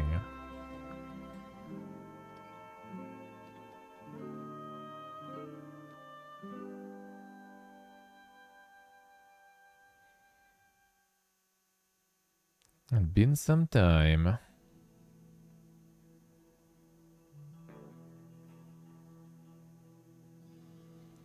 Chapter 2 is coming. It's coming. Alright, let's get to the news. Boom. There it is. The massive. Let's go. Baldur's Gate 3 devs tease future non-Dungeons and Dragons games. Say morale is super high. We are doing our own thing again. Not trying to convert rules from 50 years ago into something new. Says Larian CEO. Now get accustomed to so many tabs. Some people live like this, even with even more tabs, dude. On a regular basis, for no reason. That is more normal than you think.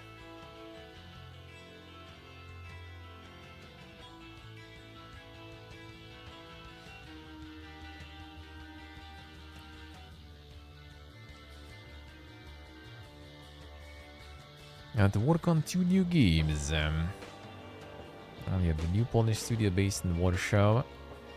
Addition the 24-hour dev cycle. A build a team that can work on our 2 very ambitious new RPGs and enjoy the fruits of their labor.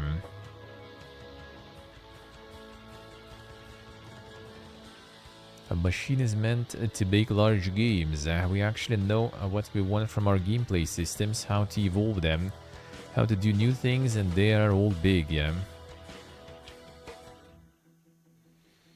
If you see it, it'll scare you. As a shareholder, as a publisher, the very first thing you will try to do is get it under control. You'll try to scope it, you'll try to box it, you'll try to control it, which is exactly the opposite of what we want to do. Because it's like we are spending $1 billion on a dragon, which nobody's ever going to see, except like 5 people who made that obscure choice. Because if they see it, they have to be happy to. So that's why I put the bloody dragon there, because that's the logical consequence of the things that they've done. Let's see what there's gonna be. The morale is an all-time high. Then I would be them. My morale would be super high for sure. See secret, I see. A Valve, a White Sands project spotted on Starfield voice actor portfolio, prompting Half-Life speculation. Is that you, Gordon? Starfield and Call of Duty Vanguard. The White Sands is a US military base in New Mexico, which is also the in-game location in Half-Life's Black Mesa laboratory. Chandel has yet to comment on the speculation, but the White Sands listing has now been removed from her portfolio, which I'm sure will put all the rumor mongering to bed. Probably not really. The Half-Life 3 confirmed. I mean, I don't know, man. Like, if it will happen... I mean, I guess it's not bad, though, if it will happen, right? Like, worst case, it will be just kind of dog shit and everyone will forget about it. Best case, it'll be something good, eh? So, I mean, why not? But for Valve, though, I would probably never. Like, they have, like, how much did the last week we checked? Like, 60-something people are working. They, like, you know, they farming big time. And that's your magnum opus there. Like, don't ruin it. Don't ruin it. People expect so much from you, then you probably will never be able to even, like, reach those expectations whatsoever. Whatsoever. One second. And restart a different one. This one I think is dead. Stop. On the odd and the fist, the real tournament soundtrack. Need the regular one, please. There we go. That's better.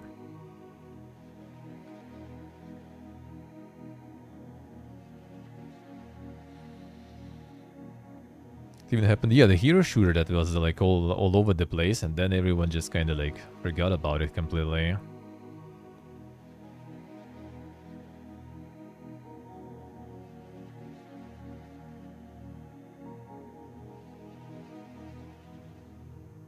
Yeah, like a lot of leaks, and then nothing happened actually. Because I think it might be like it's more. It could be some spin-off. Like maybe it won't be like Half-Life 3. It maybe will be some spin-off. I think it will be better. Like kind of like Alex, for example. Because like, you know, then they still use the hyped universe, but they don't go for, you know, like something that people already built, like some those insane unrealistic expectations for. Because 3, like, I don't know, like what they need to do with 3 for people to kind of like be like, damn, yeah, that's the one. I don't know. Because like I think even like huge part of Half-Life 3 hype is not even from like the Half-Life players. It's like it's people who just kind of like, you know, they probably younger than the Half-Life franchise even. They just kind of like know that it's like hyped shit, and they're gonna be like also kind of pogging without knowing anything about it. I feel like it's kind of the same with like, you know, was the same also with like Dragon's Dogma and with Baldur's Gate, for example. It's like it's a lot of hype from people who have no idea what they're talking about really. They just kind of jumped on the hype train. But when with the like Baldur's Gate, I guess that still kind of worked. That will be, well, I mean, it might also be kind of like with Baldur's Gate 3, for example. Maybe they will manage to deliver. It'll be easier to deliver because it's not an RPG, right? It's just shooter stuff, which, I mean, not just the shooter. You still kind of will need to deliver good, eh?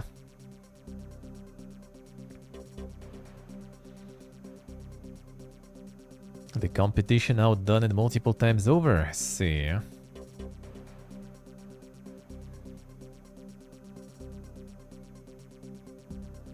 So we'll see, we'll see. Star Wars Outlaws gets 2 story DLCs featuring Alando and Hondo, but only if you fork out for a special edition. Definitely know who these people are. Well, who Hondo is, I have no idea, actually. Honda car, yeah. No clue. Veteran pirate Honda Naka. But I'm definitely familiar with, alright. Yeah, we only know Landa, dude. Huh? Get out, get out. Here's a Holy Vol Pass Half-Life gameplay. Like, the thing about Half-Life was kind of like a low-key immersive sim in a way. Like, it had a lot of, like, this, like, immersive sim elements that were really good. Huh? I still haven't played the second one. I need to fix that. But like especially the first one and everything was actually, you know, like the like it was good in that sense. Like it was a good shooter, of course, and stuff too, right? But like it had like it wasn't because of like the giga shooting and stuff that it got like so popular, in my opinion. In my opinion. So for 3, like it will be not enough to just, you know, just do some giga shoot. Well, I mean they could just like, considering like the fan base already, like, you know, like the hype levels are way bigger than the fun base. They can just literally just make some sort of like, you know, very cinematic, you know, railroaded shooter with like giga cutscenes and people will poke. So they don't really need to chase that like insane levels of like interactivity and everything. But at the same time, if they manage to do it, that might actually be really good. Hey, Portable, hello. It's kind of like, you know, like arcane games in a way, but like the shooter.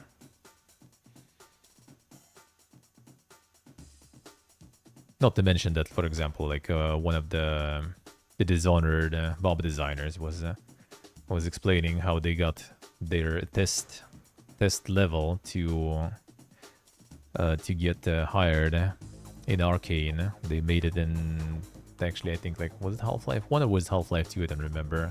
Or like the editor, basically, because a lot of things that you do in the game basically kind of like really works good with this kind of like immersive sim approach to the game. Hey, Vex Lamelo.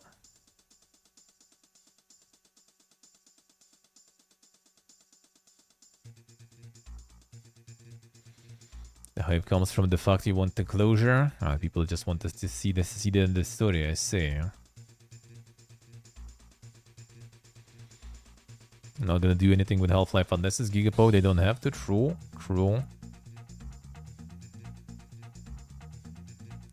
The season pass roadmap. Elusive missions. Oh yeah, the Jabba's mission is also actually locked in paywall. The mention here.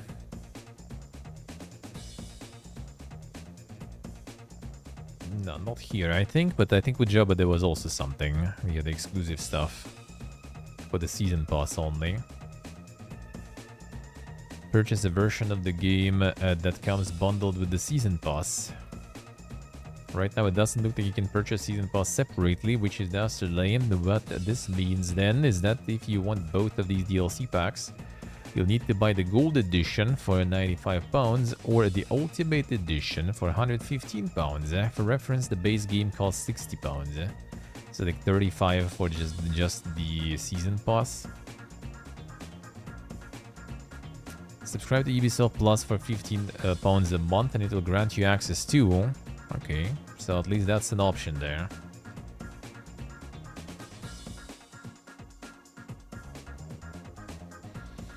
CVX, let me see. This one has the early access. Not so sure. I think it. Like, I think like the Super Edition did have the early access. Do you get it on the Ubisoft Plus? I'm not sure.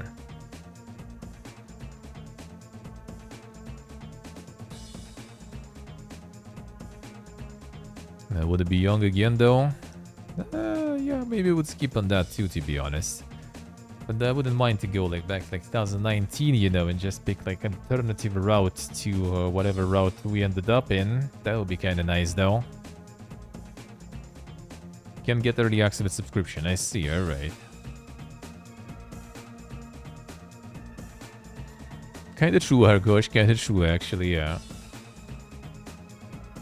Crusader Kings 3 Landless Adventures are set to offer a whole new way of playing the medieval trouble sim. So you'll be able like to play with no lens at all or something. Focusing on Byzantine Empire. And forget that Paradox revealed the ins and outs of another feature. Landless Adventures that let you play as disgraced dirtbag traveling the world in a sort of medieval gig economy. You'll be making camp, gathering followers, taking random jobs from local rulers, and catching infectious diseases as you try to travel safely through war-torn regions. Custom Landless Adventure character at the start of campaign. And just like designing normal ruler, at this point you'll be expected to play a game a little differently. A travel and roaming philosophy, interesting. Experience the map in a different way by moving across and spectating it, occasionally stopping to influence this realm or what when you have to proverbially sing for your supper, rather. Yeah, that does sound kinda interesting. Pick a region and set up camp there, at which point you'll be offered contracts, various odd jobs that range in difficulty and payout. Some contracts will see you help out in the war, provided you have the soldiers trailing along with you. Others might have you assisting local ruler councillors, and some scheme or plot or collecting taxes from reluctant locals, educating nobles' child. Some require no travel, some require travel linked to the map, while others might involve a small tour of a character's realm. Interesting.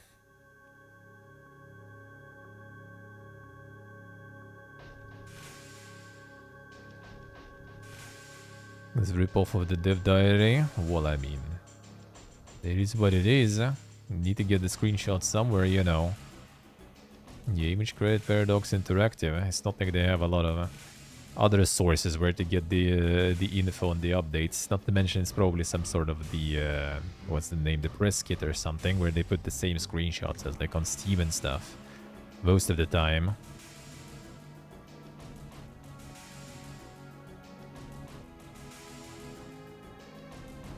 You also got the comic book or something coming out with the Crusader Kings 3 comic book. Insane.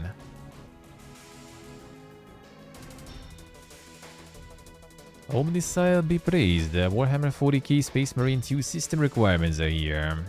Let's see. Them recommended already 12th generation there. RTX 3070 recommended. Oof. 1060 at minimum. Well, alright, at least we're alive. At least we're alive, man. It's gonna be 30 FPS and 90. Okay. 30 FPS, 1080 with low preset and 1060. Alright.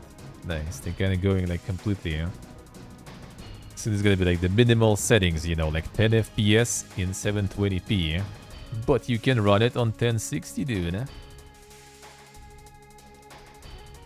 At minimum reach with 1070 Ti. Feels good, man. Yeah, I'm reaching minimum maybe a bit over. Maybe it's gonna be 60 FPS and 1080 with low. Hopefully. Yeah, man. I mean, I will need to upgrade, but I'll wait with that probably. For now, we'll see. 60 on low for you, probably the same for me with 2080.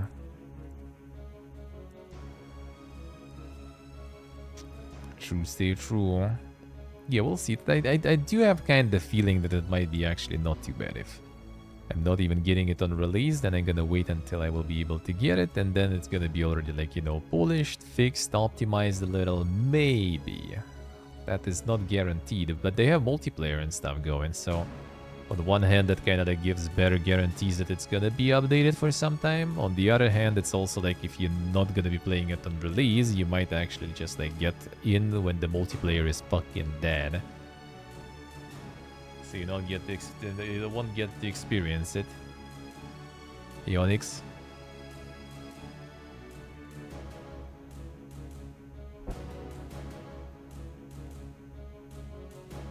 I got the 6 CPU there. Hell yeah. The matchmaking is ass. Let's see.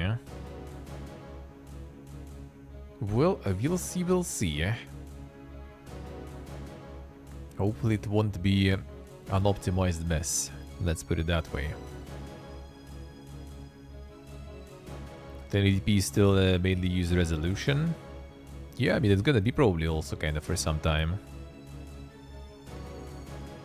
You won't be seeing Balatro IP used by casinos or gambling companies. Developer has forbidden it in his will. Damn, son. Yes, I did put his last will to never make Balatro into gambling shit. Yeah, the thought of Balatro becoming a true gambling game so much that when I recently created my will, I stipulated that the Balatro IP may never be sold or licensed to any gambling company or casino.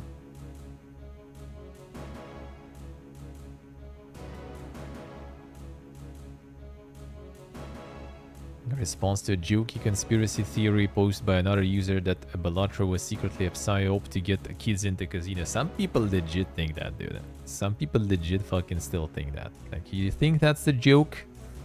I don't think that's a joke. Maybe in this case it was, but I think there's plenty of fucking idiots. Because like even the rating systems gave them the different rating because they thought it's kind of like, you know, something gambling related. So I wouldn't really be surprised, man.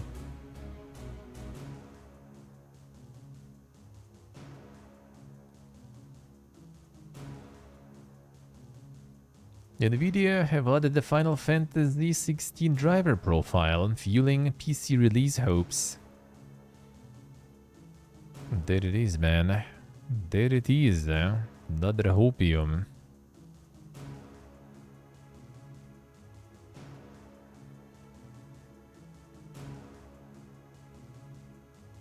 Game ready driver profiles, and not in the official driver release notes.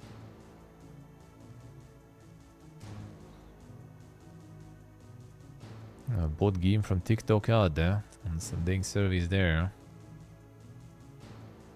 But there should be a Callisto Protocol 2, says Dead Space creator Glenn Schofield. Oh, there he is again. We had to cut 2.5 bosses.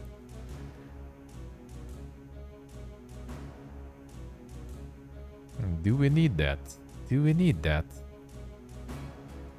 Details of cut material, disagreements with Krafton and COVID losses. Yeah, you probably should just kind of like make it a free update for the game to actually make it like longer than 8 hours maybe. Now, then that will be Poga, I guess.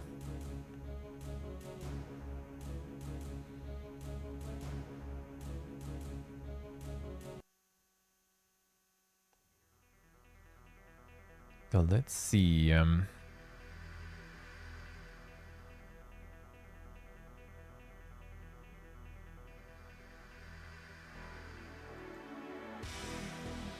Relationship in striking distance Krafton was positive at first. I really like working with them for the first couple of years. It was really the last year or so before I left.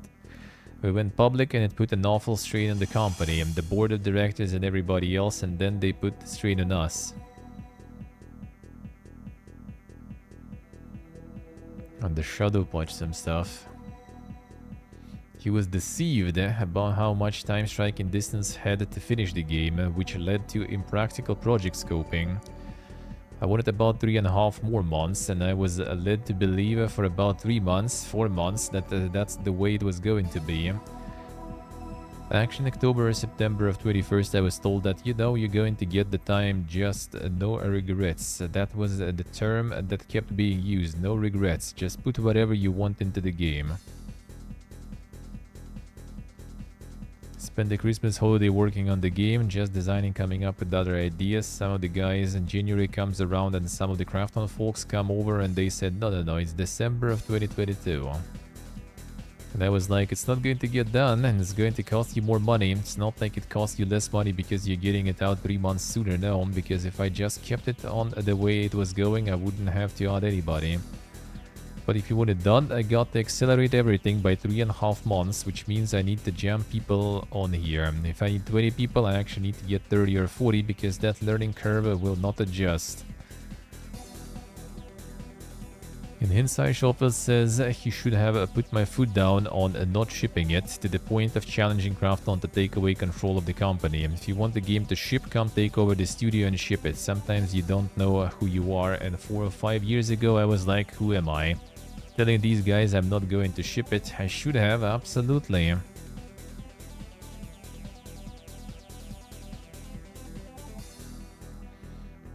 And that's when he was boasting that they're working 6-7 days a week. Remember that Fiesta?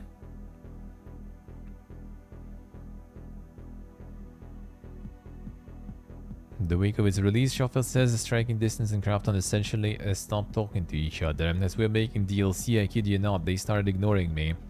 Game came out December 2nd. As we're making DLC, I'm telling the team to start patching. I'm going to go out to the community. I'm going to ask them for help. Know what we want to put in the game, and we're just going to patch it, and so we just kept patching. And Krafton weren't talking to us, they were just like, where's the DLC? Did 86 patches, and in 3.5 months, that's what we needed. On PlayStation Network, it kicked ass, the reviews were really good. Krafton locked the experience as a company to nurture an original video game property beyond PUBG. I mean, not surprised. Isaac Mark, hello. How we doing?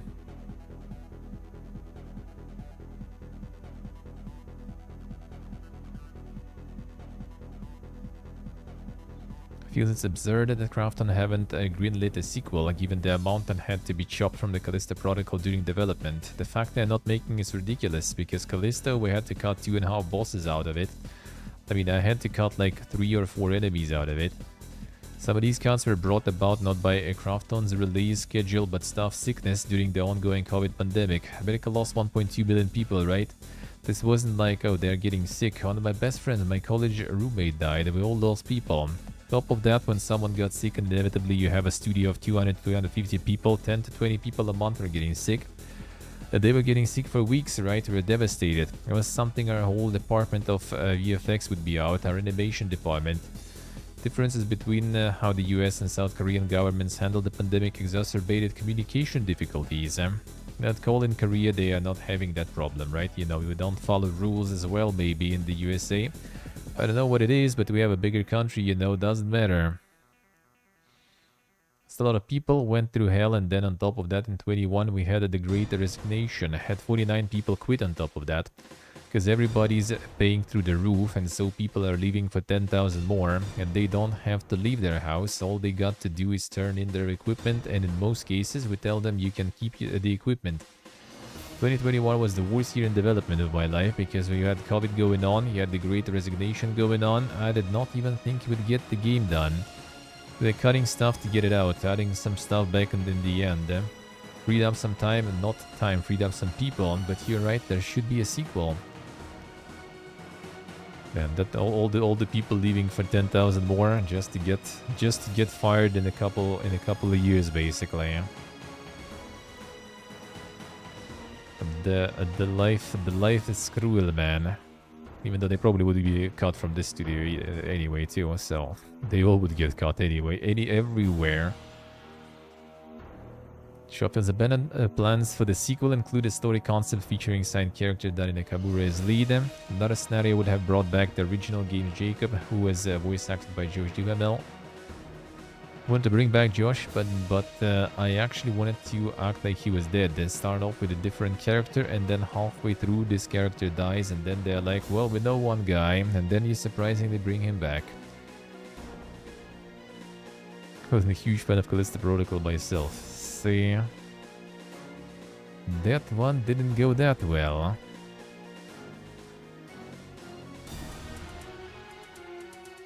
True save, true. Yeah, like, I mean, that doesn't sound like something surprising. Yeah, you get like paid 10k more. Like, dude. For sure. It like makes it sound like they're betraying the family or something there. No, people just looking for, you know, for more monies. There's nothing surprising there. And as I said, they probably like even then even if they would stay, they also would get fired anyway in the end. So it's not like you kind of have some sort of like a risk-free, you know, super stable spot. It's still the same risks and everything. You're just gonna get paid more in another place. Former Assassin's Creed and Warhammer Online dev announces new fantasy game based on a Welsh myth. It's written primarily in Welsh. Damn son. Former Ubisoft and Eidos Montreal developer.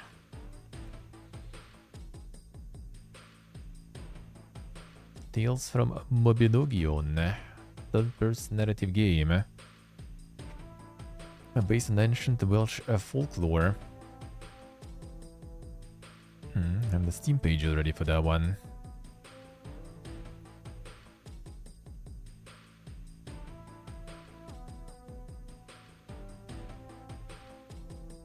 Maybe not exactly. From, not off.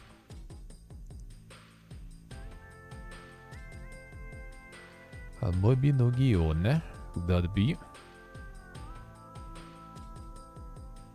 Of ancient enchanted realms of ancient Wales, Tales from Mabinogion. King Pryderi navigate mystical forests, rugged mountains and captivating coastlines, unravel ancient secrets, confront dark forces, save your kingdom from a looming catastrophic curse. That looks like some Eurojink stuff. Either way, not sure if it's actually the RPG proper though.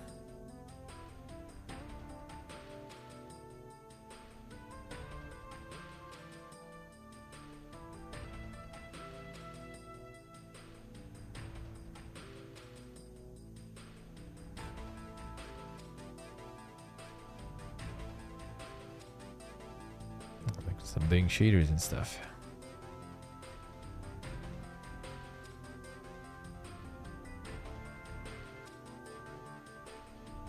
Kinda hard to say what it is yet though.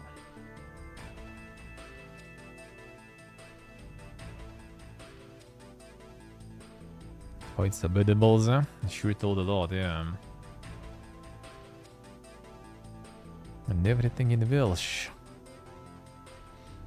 Authentic Welsh narration. Story entirely in the Welsh language, narrated by award-winning voice artist Phil Rowe. Mythical storytelling. The earliest work of Western fantasy literature, brought to life in the video game for the first time with the help of New York Times best-selling author and former Games Workshop designer Gav Thorpe. Immersive gameplay experience.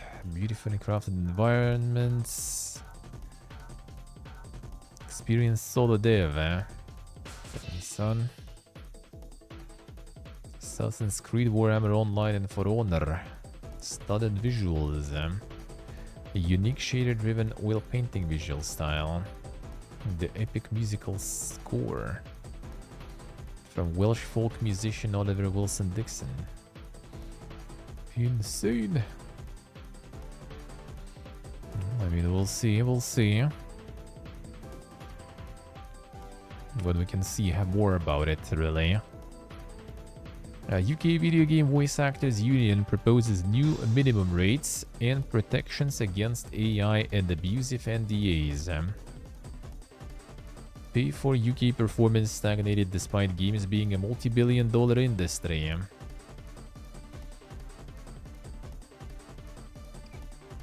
multi-billion-dollar industry with almost 200 million pounds in tax breaks. Classic. So what do you guys want to propose there? Minimum rates.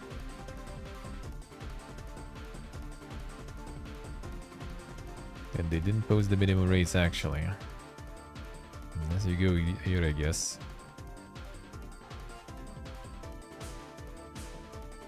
Voiceover over with headcam facial reference. Minimum 350 pounds per hour.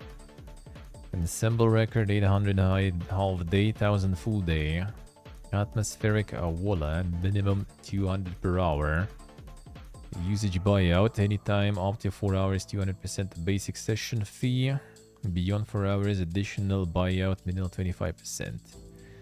Integration should be agreed on a project by project basis, minimum 75% of total aggregate earnings. A likeness, subject to negotiation, dependent on size of game and role. DLC minimum fees is above, and new buyout will apply if a year and more have passed since recording it original. Sequel considered as a new project, subject to increase the fees. Overtime, prorate every 30 minutes. Promotion agreed hourly rate plus minimum 800 pounds usage. Vocally stressful sessions, max 2 hours per session. Sessions should be scheduled at the end of the working day, preferably end of the week. Not bad, not bad.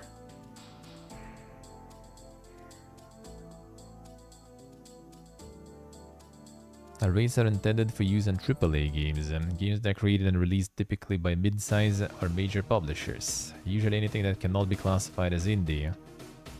It's kind of interesting because I think it's easier to classify something if it's AAA, and way harder to classify what's indie then. The graphics give you the instant eye strain on that one. Let's see. Could be. The mocap.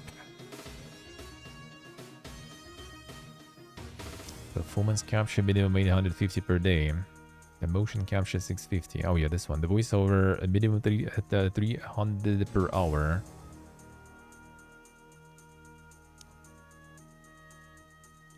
Travel accommodations and per diems and negotiated dependent on both talent and studio location. I mean, gotta work on that voice, man. Go into voice acting. It seems like couple of hours will be you know, covering all I need. I hope on that gig economy to suffer.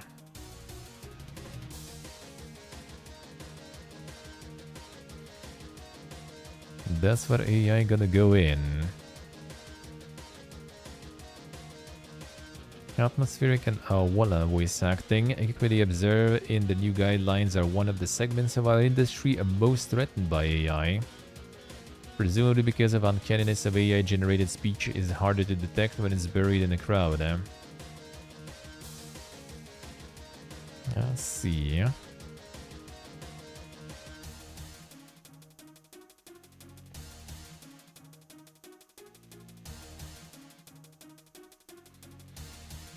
No, we'll see how that goes. No, we'll see where that goes. The AI regulations totally will be needed, though. That's for sure. 50% of those rates if he needs some voice acting. Damn, that's a bargain. Get it all done. I can do 75%. Let's go. Big discounts right there. Beta reportedly closed already at dawn, creators of some of the best VR games. They're like downing like 4.5 like billion, like negative. And they still try to cut the expenses by just closing someone who actually does good shit, dude. Eco VR alone, Eco Games. I had some more dang stuff though, I remember. Yeah, the order also. I think that's the one actually, wasn't it? I think these guys did the order. Yeah, Porting Sonny's got a Warren Jack and Daxter series, original fantasy cover shooter order. Yeah, that one. That was actually them.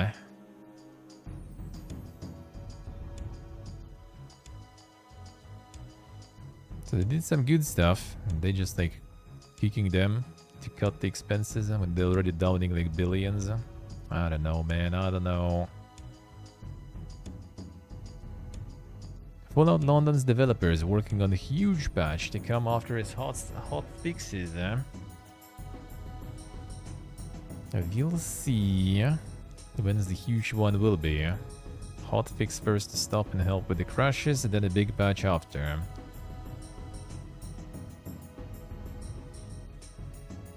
See what I see.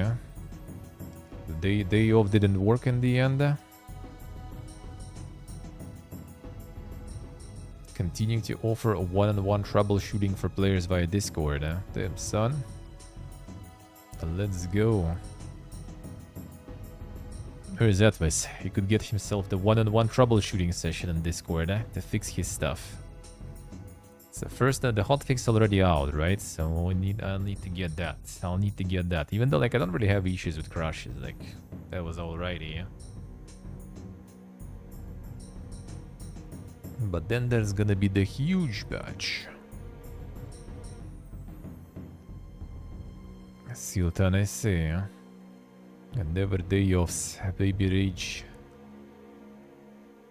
Wolfeye's new first-person RPG is an evolution of Prey and Dishonored, featuring a mix, magnets, and continuous world. The Weird West devs on becoming the Alt Arcane. So yeah, that's some post-apocalyptic stuff. I'm in. Let me the fuck up. We'll see what it's gonna be in the end. But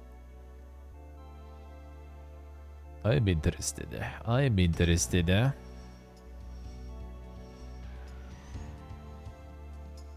See, they say something about it.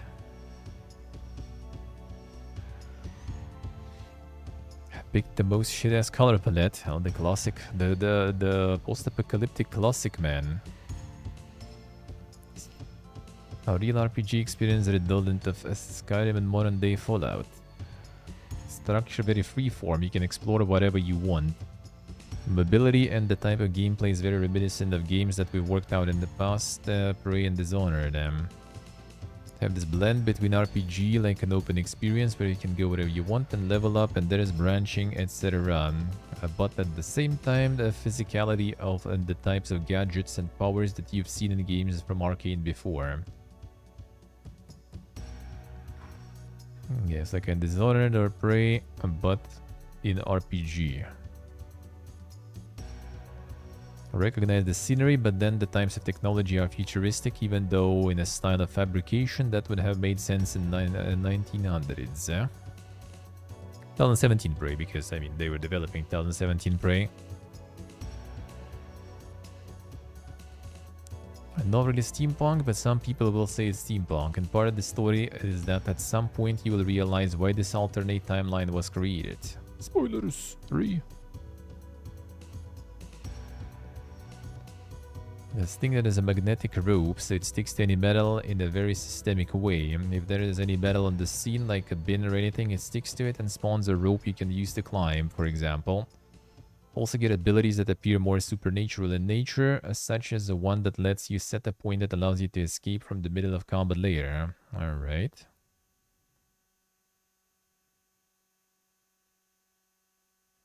Going deeper into space of possibilities offered by his and Roby's previous projects at Arcane.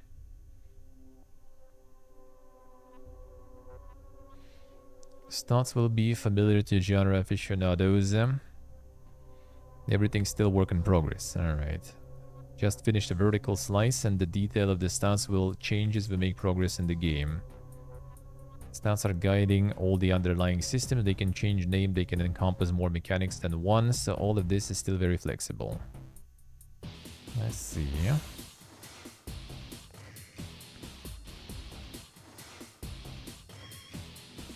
People who are into our past games will enjoy that layer, since on the page of an immersive sim, even though from a genre perspective people will perceive it as RPG.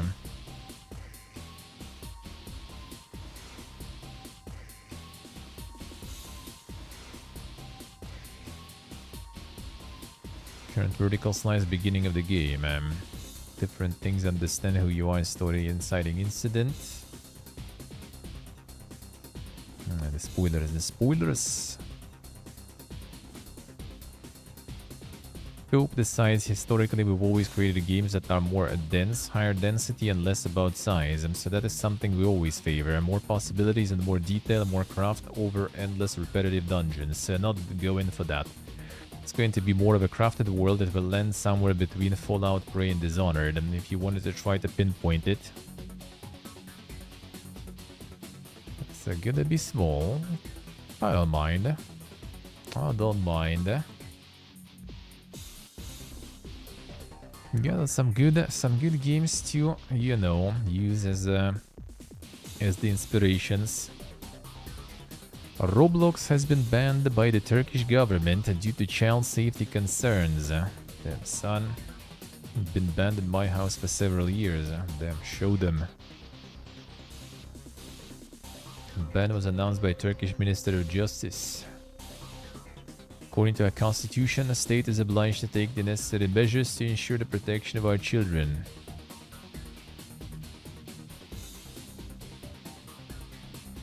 Turkey Today reports that the government has 4 key concerns which led to the ban: sexual exploitation of children, rampant reports of pedophilia, children being incentivized to play Roblox via virtual currency Robux, and the inability to effectively monitor and regulate inappropriate content on the platform. Son.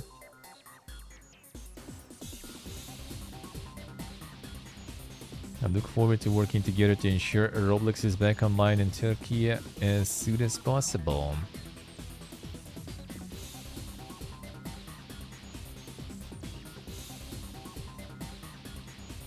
We'll see if they will.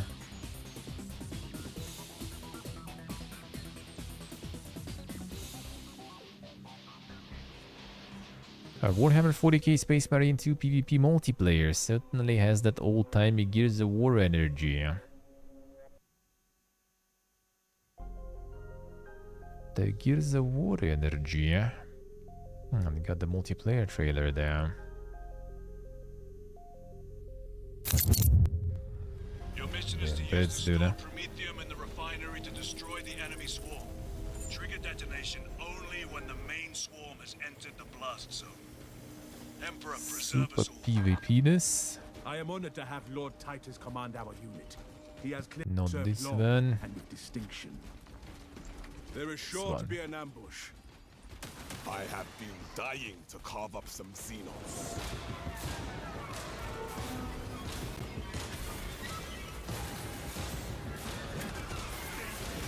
So this one's kind of like the cool stuff.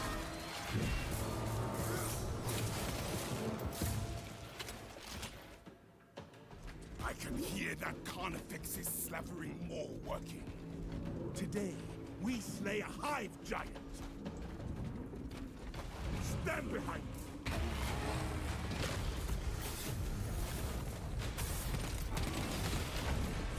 Non si steve sì.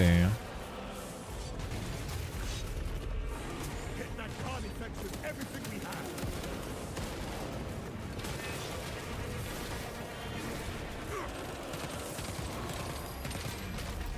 Sì, diremo adesso. Yeah,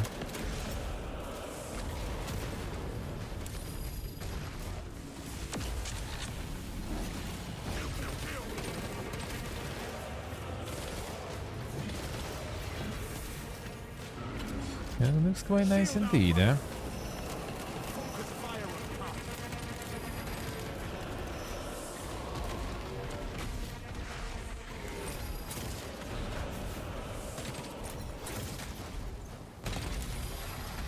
We broke the tyranny's disgusting champion.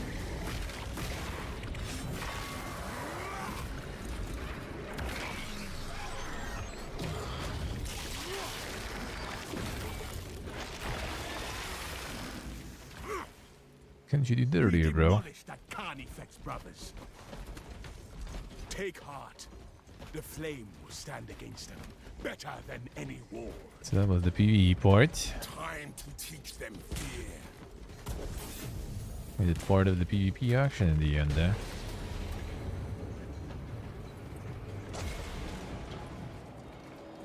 The There is an observation platform overlooking the crude Promethium fields. It will make a good vantage for your ambush. Dig in. We need that bomb triggered for optimal yield. Ah! Ha ha ha! Good. They come. I wondered how I might pass the time.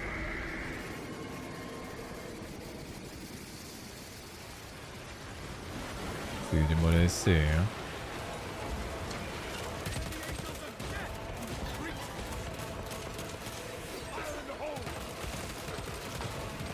Swarm is climbing.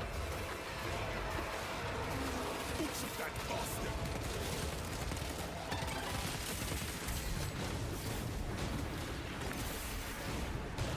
You have trespassed on this Imperial domain.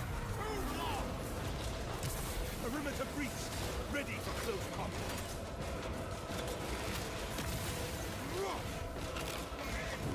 The swarm is almost fully committed. Be ready for my mark. Need more jump back.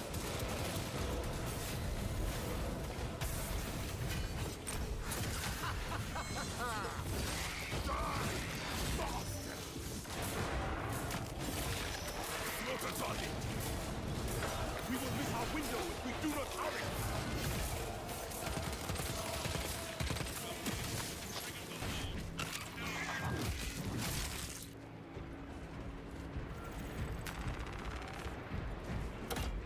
Vedremo adesso. I am going to enjoy watching these tyrannies ride in the flames. This is the Spartans. I stand amidst the smoldering remains of our foes. Excellent work. Move to extract.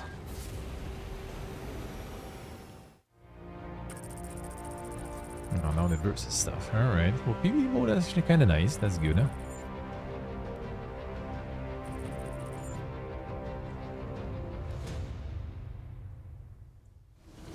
I am executing the Emperor's will, arm to arm with his And well, finest. the PvP-ness. Holds the advantage.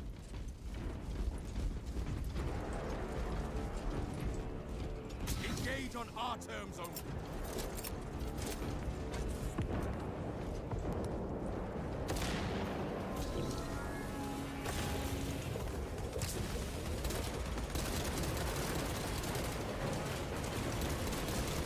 We lost one.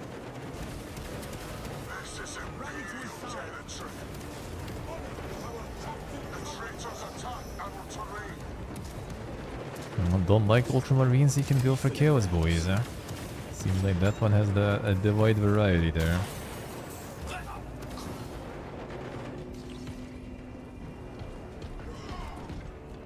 Them. They should teabag them. The traitors attack our terrain. Establish dominance.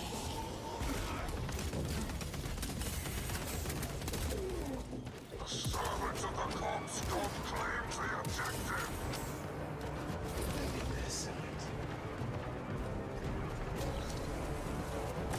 Do not give an inch. Scott claims the objective. It's a big shield there too. Damage is quite big though. Traitor kill confirmed. Imperial matches assault our territory.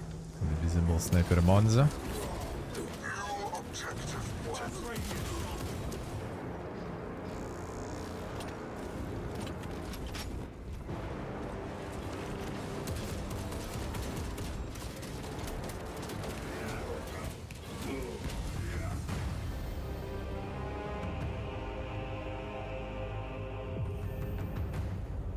The Assassinos.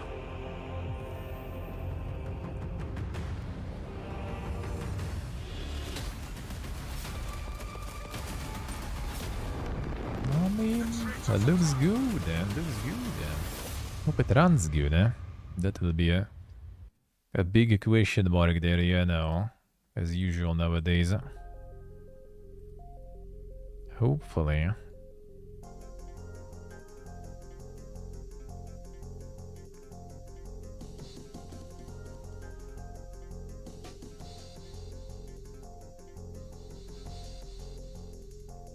I hope you got a spare 190 gigabytes kicking about for God of War Ragnarok on PC. Let's go.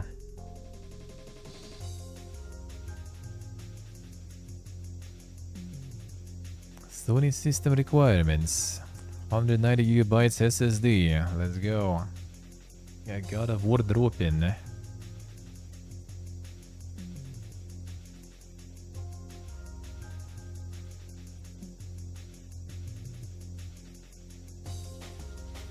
Jump on gameplay looks way clunkier. Could be, could be.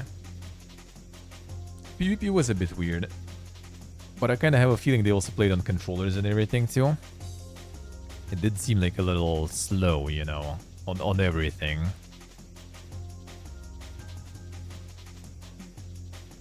Half of Call of Duty there, yeah. Slow might be not completely bad, to be honest. Well, it's slow, but it also, you know, the dodges and stuff, those are quite fast. Slow, yeah, slow might actually be unironically not a bad thing. Especially when you have melee and stuff too, you know.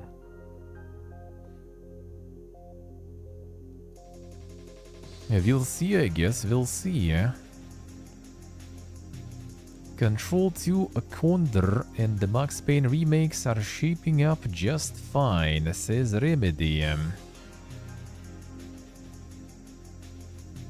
No, wait, it's not even available now also if you don't have the PS Plus, true? Oh, nice. Classic, classic. Good job, Sony. And more people not to play your shit.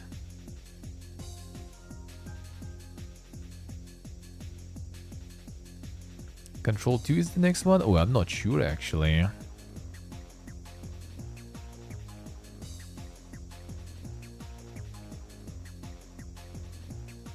Version of the game is playable from beginning to end. The Condor, which seemingly joined a scrappy group of Federal Agent Maroon within the oldest house development team, has worked multiple maps, different mission types, and we have organized a growing amount of internal and limited external playtesting for feature validation and feedback.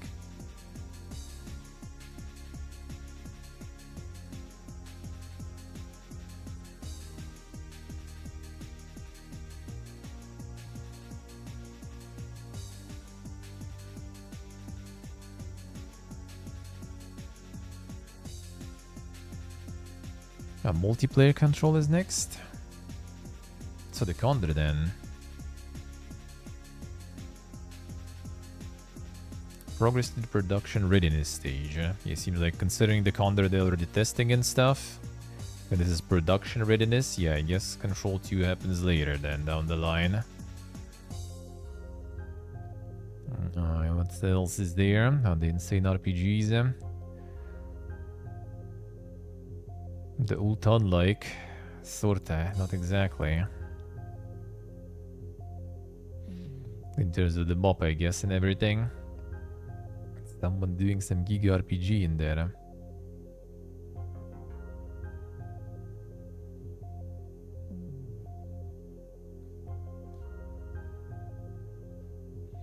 Hundreds of contracts, damn son. I need them. I need all the thousands, man. Hundreds is not enough. 500 events. Holy shit. Do those numbers actually make like people like Gigapog and stuff? The Claymore like now, yeah. Gibbon. What is wrong with you? Gibbon died.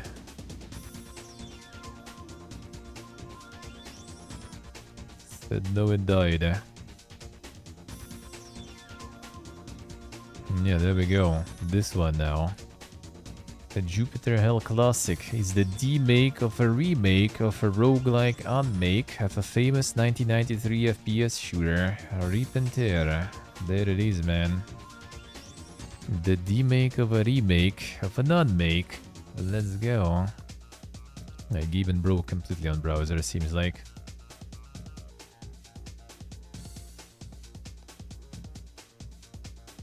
Gibbon died completely there.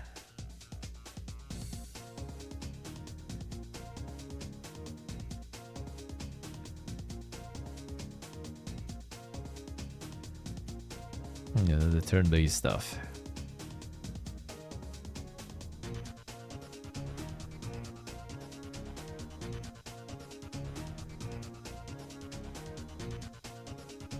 And Doom RL, classic turn-based roguelike.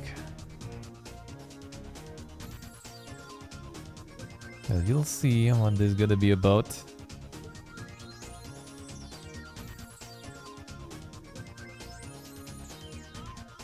Tencent and Square Enix reportedly working on mobile version of Final Fantasy XIV. Then, son, I'll be able to play it on mobile soon. Standalone MMORPG separate from PC game. So it's not gonna be like some sort of like multi-platform way to play it, just gonna be its own thing.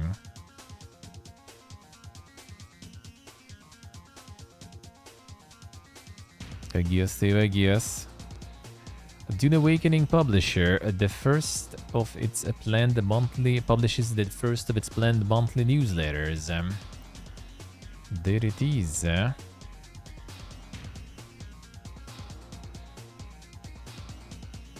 The communication.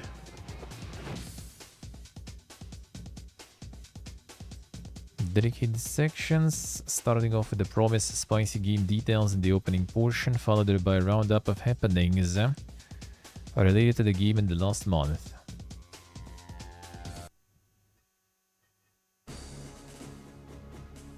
First printing might not be plump with juicy information. I see.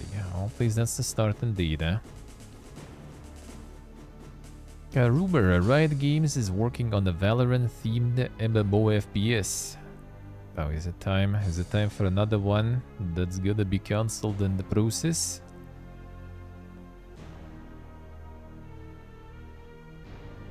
Desire to enter MMO scene. A previous Runeterra-themed project is in the reset phase, and the studio may be considering different direction entirely.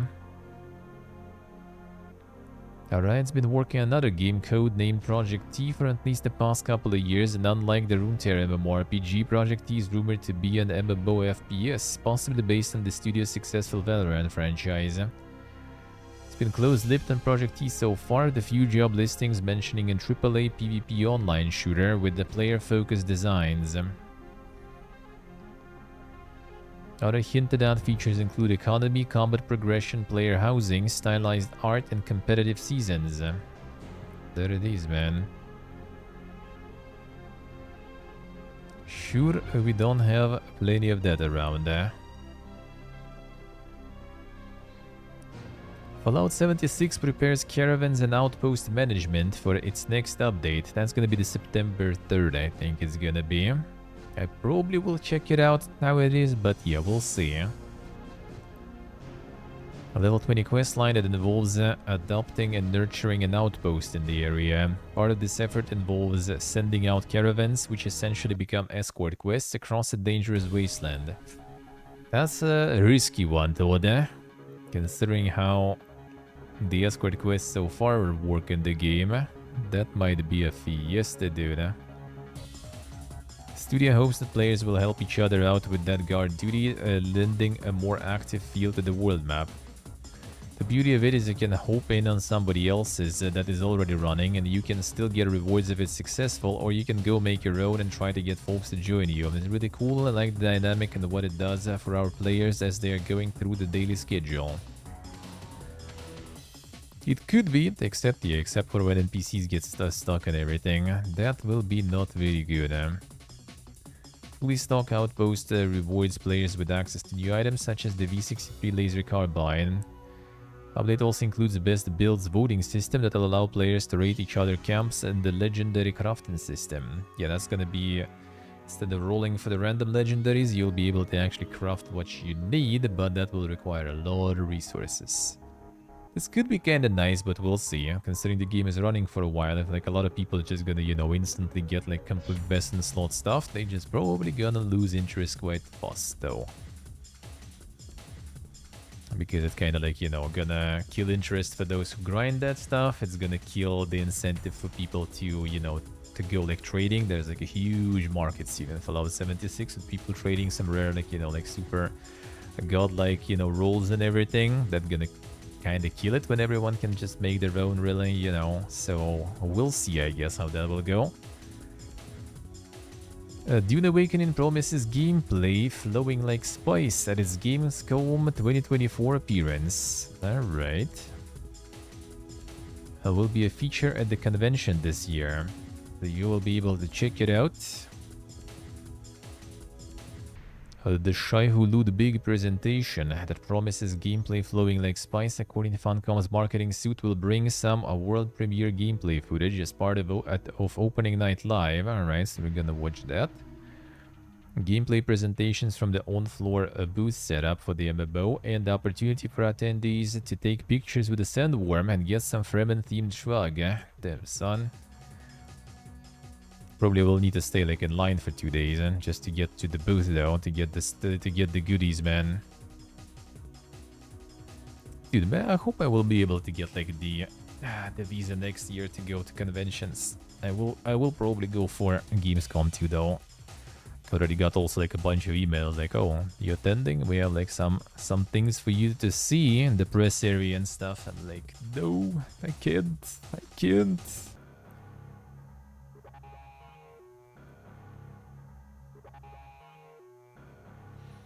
Take photos with the massive Shai Hulud. Yeah, do this. For them, kit gift bags with exclusive swag. Come on, man, the goodies. That was fun at the conventions always, but then there became so many people.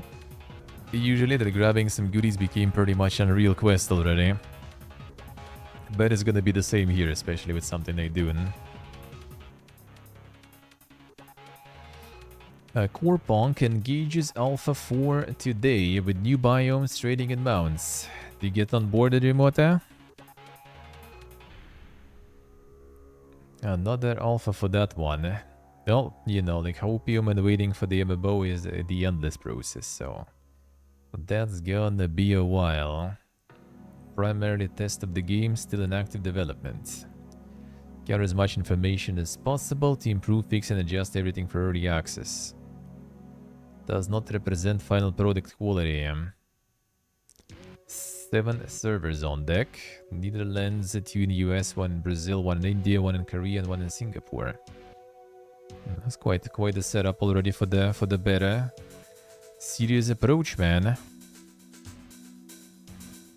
New World's Eternum console beta infographic can't hope to fill the summer content drought. So what did they get there? Testers finished over 682,000 quests, killed 3.6 baddies. That's not a lot. Wrecked by Indra more than any other mob. Preferred the bow weapon to all others. Rolled a ton of sword bearers. Pretty much it. Now that's the infographic basically. Yeah, 3 million enemies killed. Sword bearer, ranger, and occultist. So you got like archetypes now or something going in game. But new.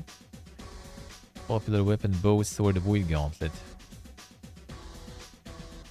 Yeah, I see, remote, I see. Yeah, wonder how successful that was on console though, really. Because I kinda haven't heard anything about it. I don't know if it will be that crazy poga. Could be Steve, could be. I kinda not really up to date with what's happening in New World. A nasty exploit forced Corepunk devs to wipe the alpha test and reset all characters. Well, testing goes well then, I guess. I think they found it, that's good. And discovered several exploits that make some level at 20 players extremely powerful, which would severely disrupt the late game. Because of this, we will need to perform a progress wipe today and all characters will be deleted.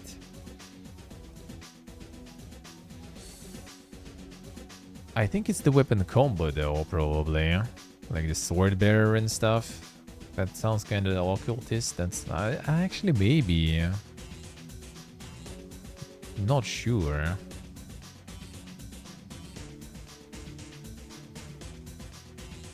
Papaya Plays, Tree of Savior announces a new Brazilian server opening August 12th. So Tree of Savior is completely different. Another glorious region locking stuff. Like game from Korea or something. Prepare Uranus, man. There's gonna be like 10 fucking publishers all in different regions. So there's like a Steam version, that's one. On Steam, I think there is also separate like Japanese version or something. That's another one. There's also Brazilian version apparently too. And with the new server. So actually, is the game actually alive in Brazil then? Is it actually more alive in Brazil compared to how it is here?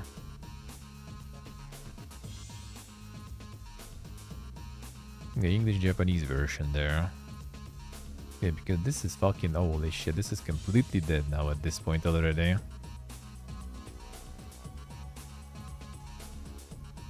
$278 players for MMO. That does not sound good. But it was like in thousands for a while at least, and then like poof. But apparently, like, you know, they made the game the way that, you know, just a few whales and you're already happy. At this point with like 200 people left, that's probably already like, you know, like some like, you know, gods alive on earth, just like walking there, just flexing. Who whaled more? Who whaled more? Unlucky, man. Unlucky. That one had some hopes, man. I had some hopes for this one. Kinda happy in the end that they kinda decided to scam us on the early access, the whole region. So I didn't get into it, because like the beta was actually kinda fun. But then they scammed us, so I didn't get in release, and dodged the bullet looks like. Yeah, because the content, especially in the end game, was not very pogy.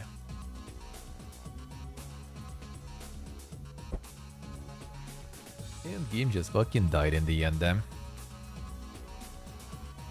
Silent Hill The Short Message downloaded over 3 million times.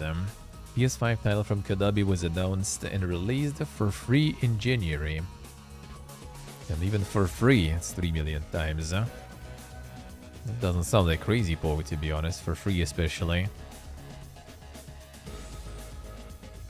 Humble Games' latest release says it has lost access to the pipeline of critical systems. Squid Shock launches a Patreon fund to support the BOA path of the T Lotus. So they closed the publisher.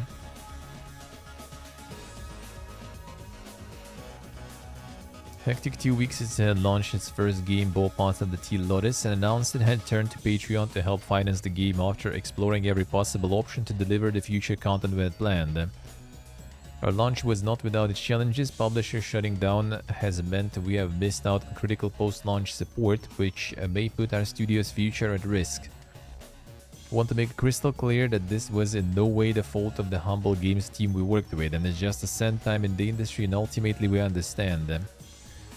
Team added that whilst it had managed to push out an update on Steam, it had lost access to its console versions, and porting and QA support was tied into our deal with our publisher. And at the time of writing, we still did not have that pipeline restored. Yeah,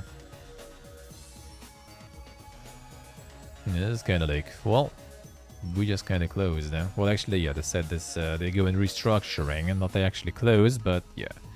Seems like they did fucking close completely if they just even ditched some of the games that recently came out. That does sound like they actually closed to me. And not going some restructuring. But it's very deep restructuring, I guess you can say. High on Life to get animated series. JB Smoove is set to produce adaptation of a Squanch Games hit. Insane. Will they get the guy? Will they get the guy who was cancelled and then uncancelled? I wonder.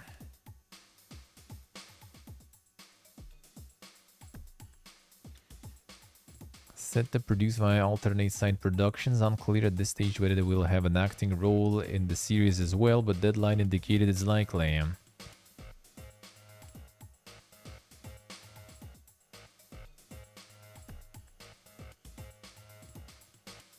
Didn't mention the guy anywhere, I see. Wildlife was kind of fun actually. It was already. Didn't play it, did finish it. It was actually kind of alrighty. Social First secures $4.2 billion in funding. A studio will use investment to support development of its upcoming untitled game. There was some dink MMO, yeah. Cross-platform social MMO, which is set for early access release later this year, actually, even. Nasiste USA. Incredibly impressed with Social First team's extensive experience. Their early release numbers have shown enviable traction, reflecting their deep understanding of social games. I'm excited to back them through their early launch and look forward to seeing them redefine the social gaming landscape.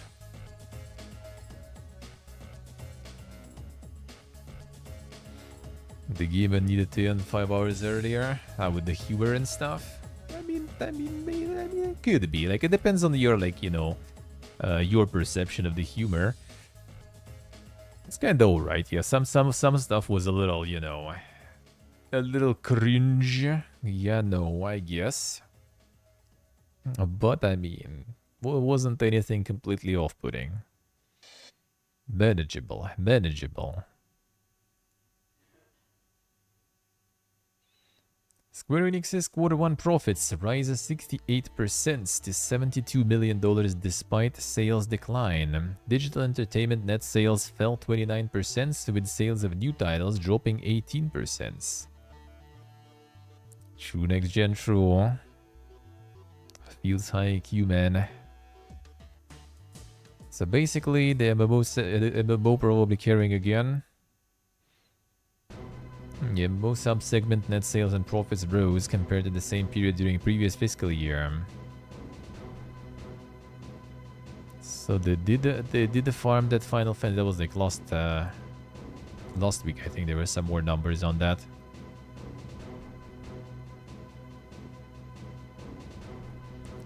The MMO farm.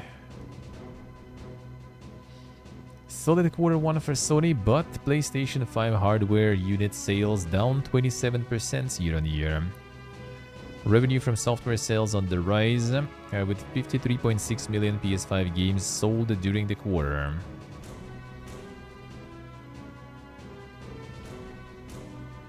$3.3 billion in revenue for software. Revenue from hardware sales on decline. $990 million. I mean, they're still selling. Still selling. Probably, quite probably. I mean, there's no like new exclusives, no good stuff. There is all this like looming, you know, like threat of them soon announcing some sort of like PlayStation 5 Pro. So now people at this point are already like either just waiting for that Pro or just waiting for some like big sales, you know, at the end of the year or something just to get it with discount. So I mean, no shit, it's dropping sales. It's already been also like what, 5 years pretty much since it was out. That also is quite something.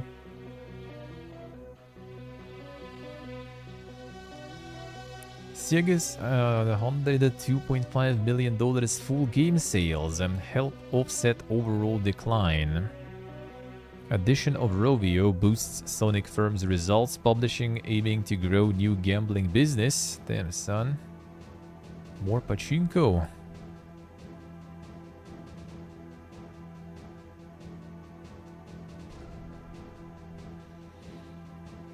Yeah, I think at this point everyone might be actually kind of waiting for the Switch. Like when they dropping the next Switch. Because you probably don't want to be around when that happens as a console owner, as a platform owner. That shit's gonna farm everything. Sega Sammy's overall net sales and profits fell, with the company attributing this to comparison with the Smart Punchy Slot Hakuto no Kin's launch in the same period last year. In fact, the Patchy Slot and Pachinko divisions saw net sales drop 43% year-on-year, $195.8 million. Damn, so they had like 400 million last year on Pachinko, man. I can't imagine Xbox going forward. Xbox, I mean, Pro or something like that will happen most likely. But next generation, I do think it's gonna be some sort of like either like something completely cloud-based, or it's gonna be handheld, or it's gonna be some sort of like hybrid, you know, like thingy basically. Like I don't think they're gonna abandon the hardware, but I don't think it's gonna be some sort of like, you know, usual conventional kind of like plastic box to run games. I think it's gonna be something else. Because like, I mean, cloud is kind of like getting now all over the place, and they do have like a big, you know, cloud business and stuff already. And handhelds are also huge. Like the Steam Deck is still pumping. Alternatives to Steam Deck keep, you know, like appearing and also kind of pumping. Maybe.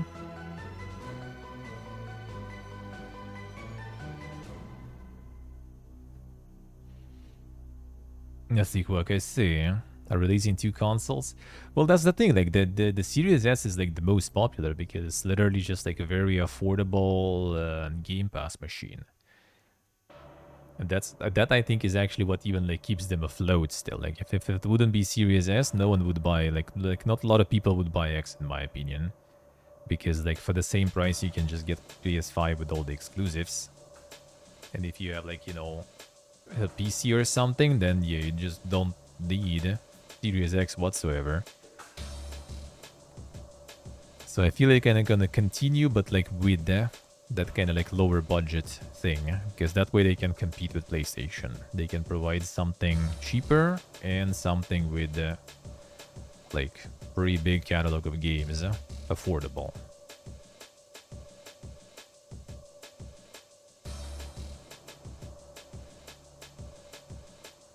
Full game sales up year-on-year, slightly below expectations. 5.9 million games sold.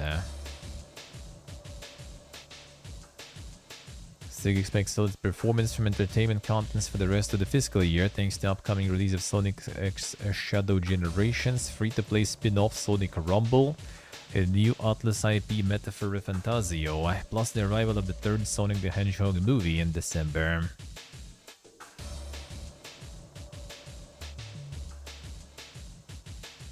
Sega Sammy created its new gaming business to handle casino and iGaming products, which is iGaming products. Sega Sammy buying US firm GA Unlimited, and which runs a business-to-business platform for casino operators in November, and last month announcing it will acquire a Netherlands-based Stake Logic, which develops the B2B iGaming content. Sega go in full gamba mode,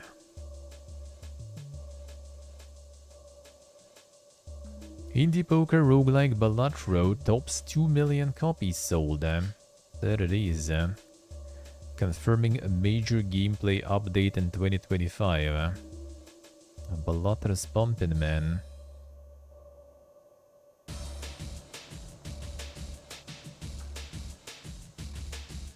Foretold Studios is struggling to pay wages, leaving staff begging for help.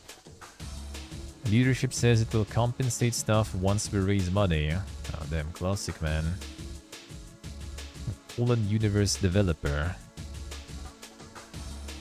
Problem date back to at least last September, with current and former staff accusing CEO Michael Kuvshunov, see where you're from, brother, of failing to communicate transparently with staff about alleged cash flow issues and actively recruiting new hires whilst owing outstanding wages to current and former employees. Staff who worked at Foretold stated they are still owed several months' pay amounting to tens of thousands of dollars. One said that they had to beg for $200 to cover basic needs, and whilst Foretold did eventually acquiesce, initially the CEO wanted to pay them in cryptocurrency. Had no money for anything. Michael Kushkinov questioned me about what I needed the money for. It was one of the most humiliating conversations I've ever had, begging for money for food that he owed me. He promised that he would pay everyone, and if people wanted to leave, they could leave and still get paid. It was difficult to believe him and to decide what to do, on whether to quit and risk never getting paid for a month, or to keep working longer in the hope that an investor would appear. CEO Michael told me they had a bunch of investors and a lot of money to fund the game, but after a single month of being paid wages, he told us there would be a 1 month delay in the payment, which then turned into no payment at all for several months in an attempt to decrease our previously agreed salaries. Damn son. Former Foretold artist Arkady Lakhveradiev says they received their first wage after starting in the studio in September 2023, but hasn't been paid since. They left in April 2024 still owed at least $8,700. As a indie company, it was not entirely surprising, as there are some challenging launches for small games, and thus I was not personally alarmed. Then around the third month of my employment, we were supposed to have a big investment drop in. Unfortunately, it never came, and we pretty much got nothing until I left. Spawning the game developer Kushkinov said Foretold has been struggling with fundraising over the last 12 months, which caused us not to be able to pay salaries to our team members. However, from the beginning, we were transparent with everyone and about the situation and offered stock options as compensation for their work with us. For those who weren't interested in stock options and preferred to leave, we agreed to compensate them once we raise money. As they wait for us to raise funds, we stay in close contact with them, answering all their questions and addressing their concerns. However, 3 separate former developers from Foretold dispute these claims, and insisting leadership has not been forthcoming about the studio's financial constraints. What a time to be alive, man. They work for a few months with no salary and then need to beg for the food money. The game development in 2024, brother. There it is, huh? What a beautiful industry. Bandai Namco profits rose 56% during Q1 financial year 2025, and the DLC is going fine. A Japanese firm has revised its estimates for the first half of the fiscal year. Net sales increased by 24.8% year over year to $1.9 billion, while profit rose to by 56.3% to $233 million. Publisher saw a boost in its digital entertainment sales, which increased by 55%, $725 million. That was all the DLC then. Expected the DLC to make a significant impact on the sales of Elden Ring. There it is, dude. Elden Ring still strong. Warner Brothers games revenue down 41% during Q2 due to Suicide Squad. Damn, what a twist. The game's performance was described as weak, especially in comparison to Hogwarts Legacy's success during Q2 2023.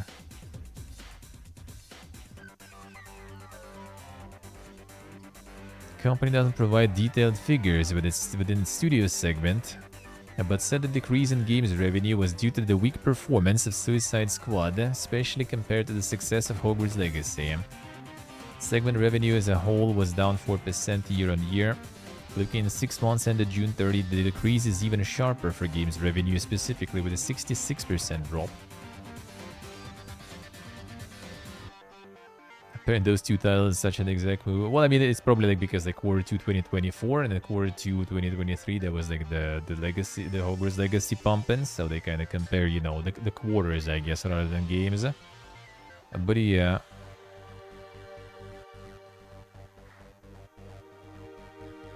Revenue as a whole reached 9.71 billion, a 6% drop. So like overall, they're not doing bad anyway. Kingmakers secures a movie adaptation ahead of its release. Partner Story Kitchen says it will tell a unique story and establish the IP. This game is not like they literally just got like the trailer out. And they already have like, you know, like the movie adaptation going on. Like, come on, dude, what is this shit? I bring you a live-action film adaptation of our upcoming medieval time-traveling action game that allows players to bring an arsenal of assault rifles, Humvees, and attack helicopters to war-torn medieval England, where they will assist Owain Glyndwr 1401 Welsh rebellion via massive simulated battles. Insane. I guess we'll see. I wonder what the movie will be like. The genre and stuff, you know. And that game seems like a fiesta, man. I don't know how dank the story and stuff will be there. It seems just kind of like some meme stuff. Take-Two posts a modest Q1 growth as it hypes most ambitious development pipeline in our history. Red Dead Redemption 2 shipments reached 65 million.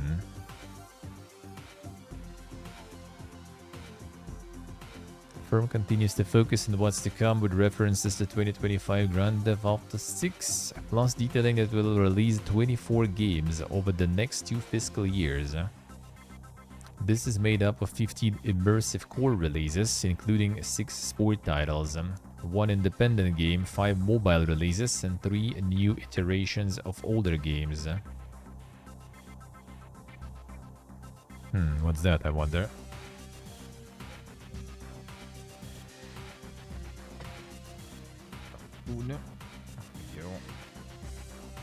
Wonder what they have there. The old ones and stuff. GTA keeps blasting, dude. Oh yeah, they have Zingy and stuff there too. I forgot. The mobile shit.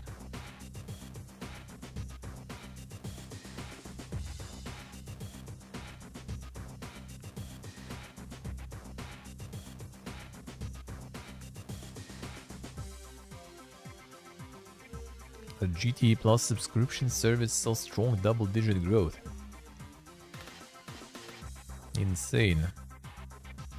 The GTA role-playing? Yeah, GTA role-playing is insane. I think they even wanted to get some sort of like those like role-playing tools and stuff and material like natively now in the game. Because that shit keeps them afloat. In popularity, I would say quite a lot. It's not necessarily something new. The GTA 5, like the San Andreas multiplayer was huge already for like a shitload of time.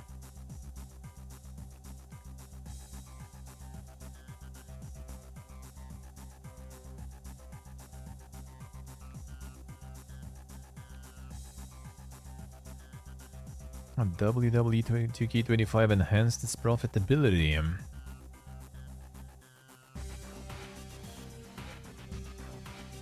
Narrowed down the release window of upcoming strategy game, which is due to come out before the end of the financial year in March 2025. It's actually already gonna be out relatively soon, I guess. Interesting.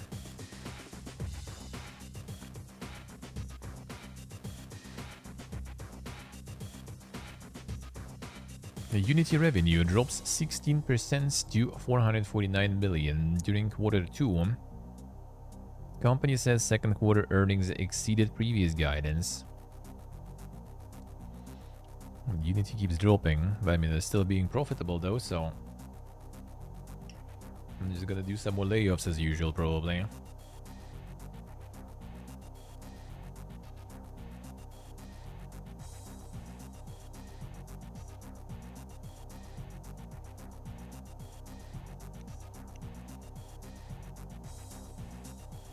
Two new customers outside of games, Audi and beverage company Diageo.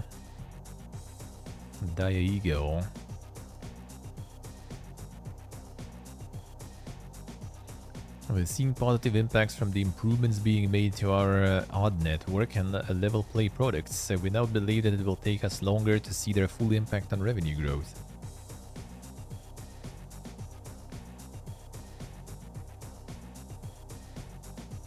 And the Unity is not doing that crazy. But it's still revenue, it's still not at least the losses. Alan Wake 2 recoups a majority of dev costs. So they still didn't even make, you know, their budget back. Like, if they would be like part of THQ or something, they already would be all fired and fucking closed, dude.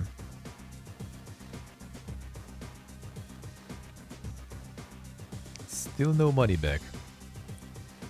First half of the year revenue rise. 10.3 billion euro, up 16.2%. Operating loss 3.2 million compared to operating loss of 4.8 million for same quarter last year. It's still in negative, like I would say quite deep too. Considering they're like overall, you know, numbers.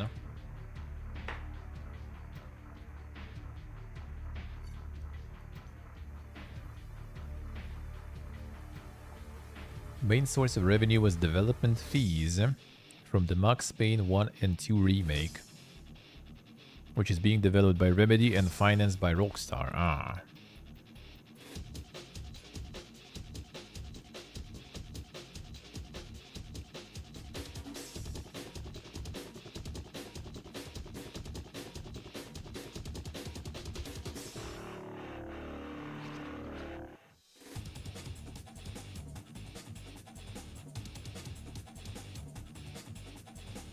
$1.6 million worth of Alan Wake. Not even just Alan Wake. It seems like also, you know, the dev fees and everything. So it's not even just the Alan Wake profits, you know.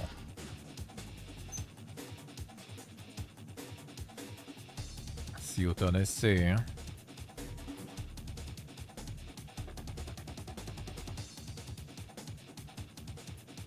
And the impressive crap.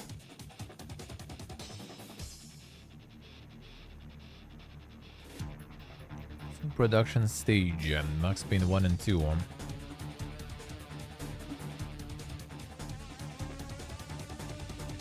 And Remedy acquired the full rights to Control a franchise for 17 billion euro. Oh, so yeah, they wasted a bunch of money on that too.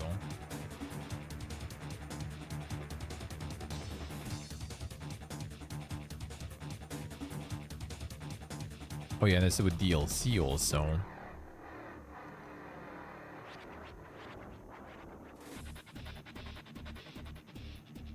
Full control of the IP and publishing rights to Control and Alan Wake, we can choose how to bring future games to the market, and have been waiting self-publishing and related business models, as well as discussing partner publishing opportunities, and we are preparing to take a more significant role in growing the two franchises, and especially in the way we commercialize, market, and publish our games. Yeah, it will be interesting to look for the publisher when you like show such results. Even though, to be honest, when they get Alan Wake on Steam, that's probably gonna be like pretty big boost. Then after that, they might already probably go try to look for publisher.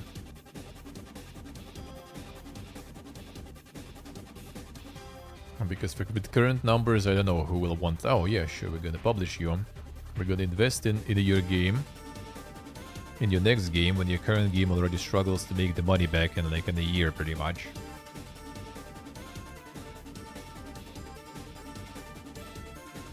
Embracer, they don't know about, yeah.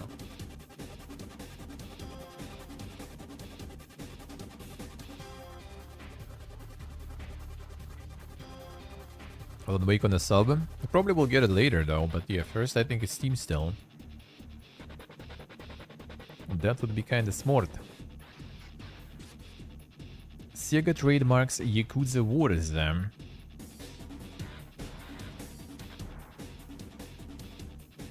But no details what it is.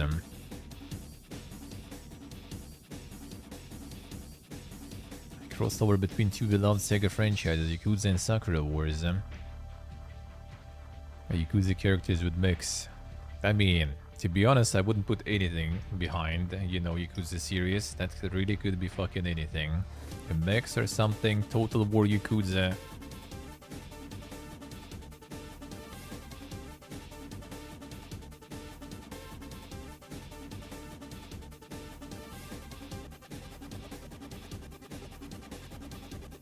I would not be surprised, man. But yeah, no info. No info.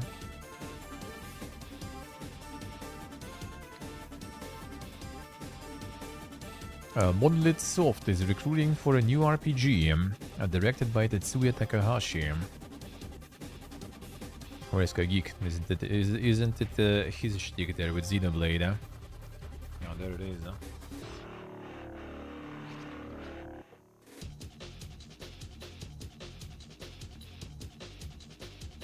Upcoming RPG. No, Nick, I don't think you will. I don't think so. New RPG will take on newer challenges than the previous Monolith games, and they want to expand as the content to be created is becoming more sophisticated. Interested developers can apply for 8 job types ranging from asset creation to lead.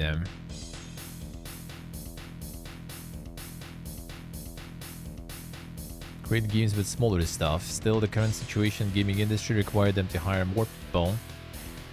For instance, Xenoblade Chronicles director explained that they cannot use human wave tactics to produce large amount of material for their new RPG and want to provide an efficient production environment.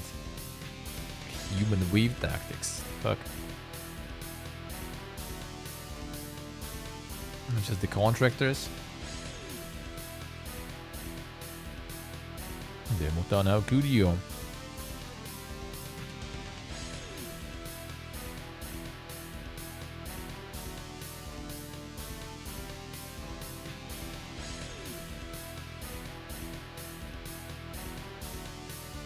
A new console wars card game pokes fun at gaming industry.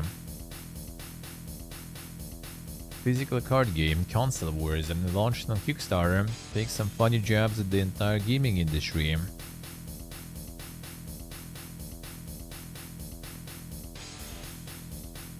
Satirical parody filled a spin on the gaming industry.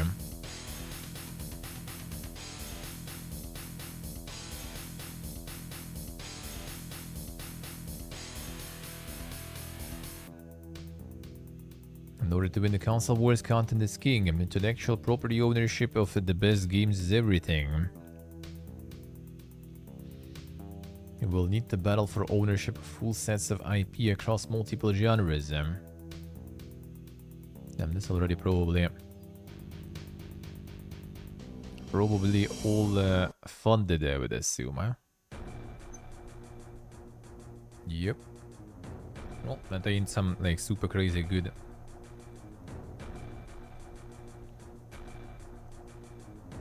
Funding and the goal, I guess, but funded indeed. And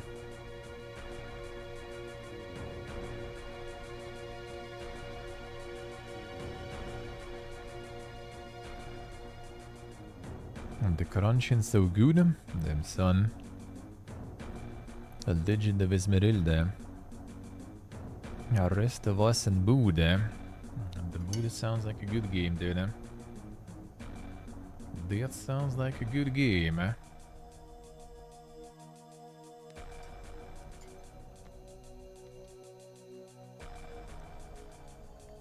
Build the fun base.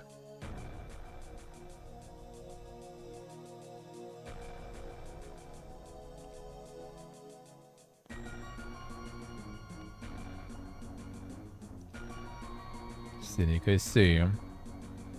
It's interesting that you're watching pretty much dedicated to the Soul speedrunner.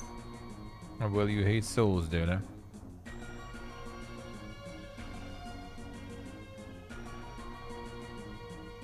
Why would you hate yourself that much?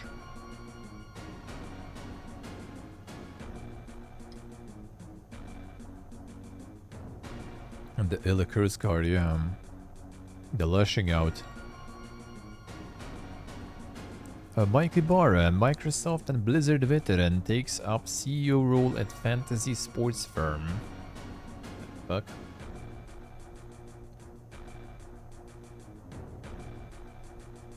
CEO of Prize Picks, a skill-based fantasy sports operator.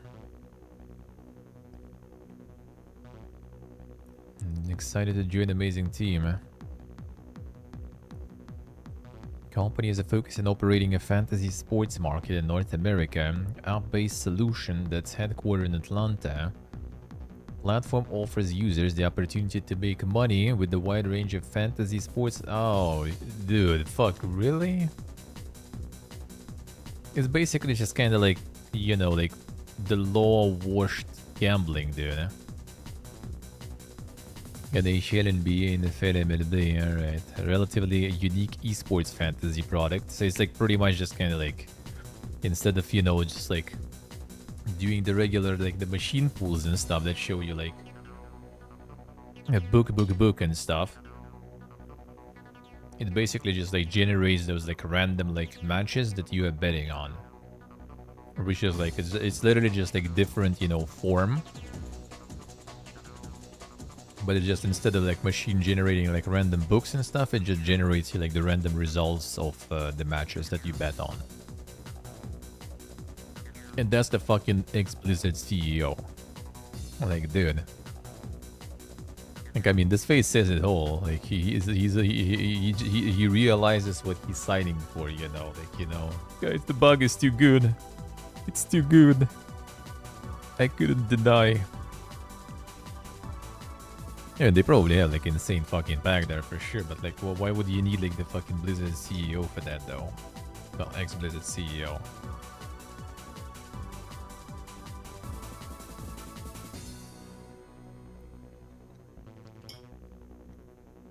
I didn't even post it on Twitter, I guess, on LinkedIn there. I was about to like say like Twitter probably like that one. And the Bobby Kotick tier. Now Bobby just looks like, you know, he wants money. This one looks like he wants to die.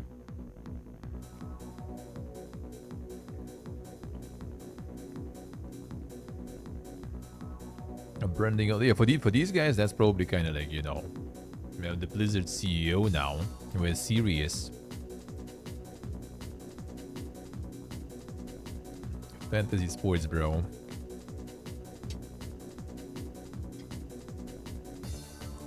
Ibarra closely aligned with the Prize Picks culture. I mean, they monetize World of Warcraft and stuff, you know. He sure is aligned with the culture of gambling, I guess.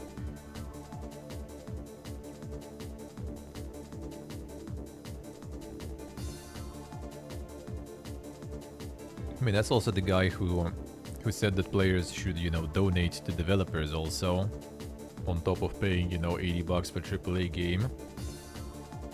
So, tip the donators, yeah.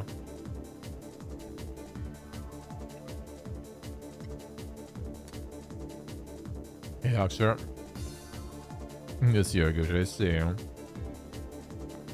True.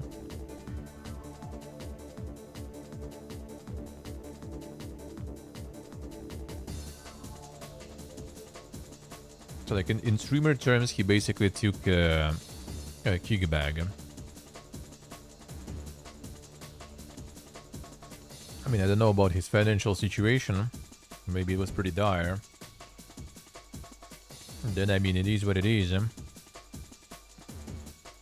He kind of like quit and was without any role for a while already, I think. So maybe it's that bad.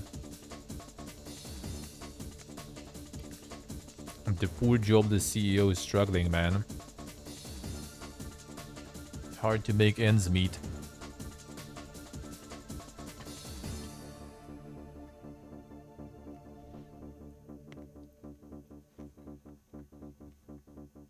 Needed to wash his yacht himself last time. Couldn't afford the cleaning service.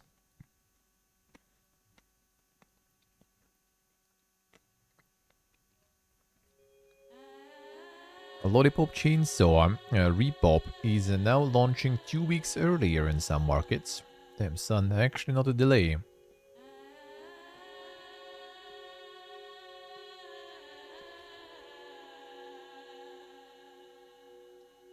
Oh, that's their Google text? Oof, man.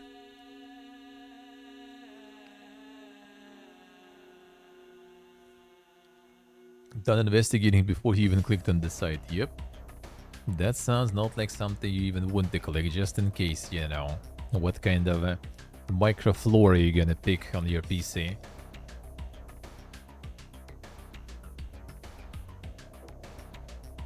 Get it twisted, man. Yep.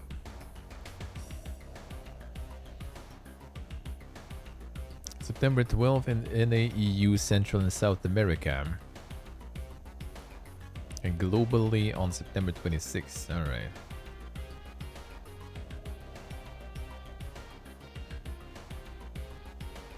Digitally.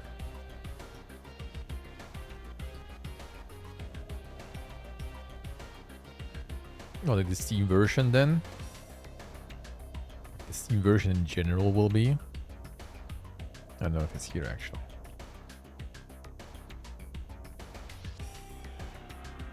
Yeah, 12th of September, alright. So the digital version globally, I guess, also.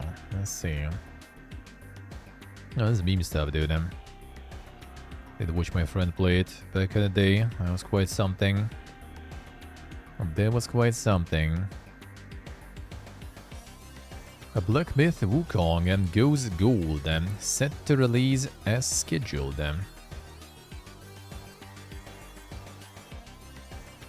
No delays on that one.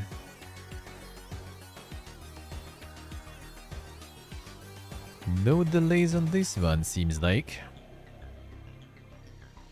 Officially gone gold, August 8th.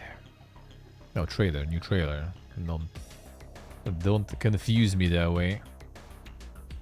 That's gonna be the trailer, August 20th, alright. We'll see, we'll see. By doubt I'm gonna be doing it on release. But I mean, who knows, who knows. I actually have like the fucking left D-pad like worked right now on my controller.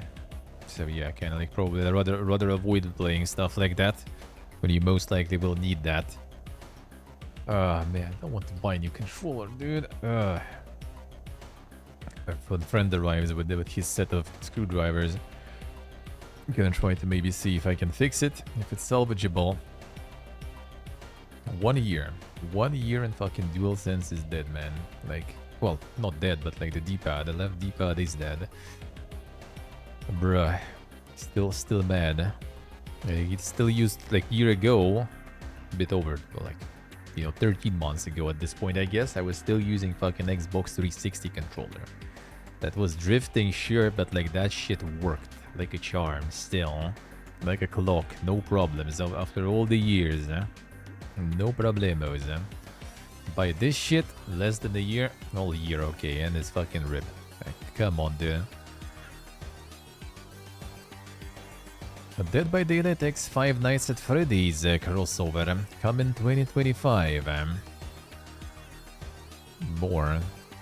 These guys kind of like from like wannabe sort of Fortnite in terms of crossovers. They're actually kind of getting like more, you know, high stakes on that one.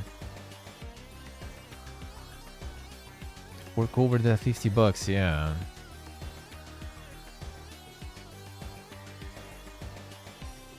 I'm gonna try to fix it, but yeah, if it's actually like the membrane or something is busted, then I will need to get that part, and that is probably already gonna be kind of tricky. Maybe in Uzbekistan then. Can order from AliExpress or something, most likely then. I mean, I can do it here too, but like, remembering my Armenian experience ordering from AliExpress, that might not arrive until we leave already from here, you know. Better not risk it. Xbox reveals Crash Bandicoot Insane Trilogy and more coming to Game Pass. There it is, and Creatures of Ava and Mafia Definitive Edition. That's the Game Pass stuff coming in. Getting more of them Activision ones on board, huh? Fall Guys is coming to Fortnite. Speaking of crossovers, limited time mode.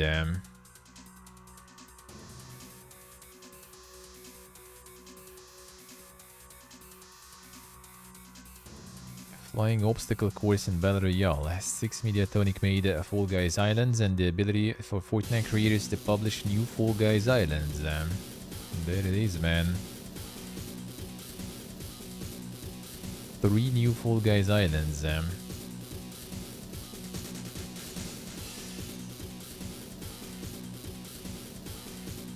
it is, dude. Fortnite is spook, man. I got all the Fallout skins and everything. My job there is done for a while now, for a long while. Exclusive EA NFL negotiating license extension for Madden NFL. I wonder if EA will try to pull the same as with FIFA. You know, we're just gonna do the EA Sports football or something.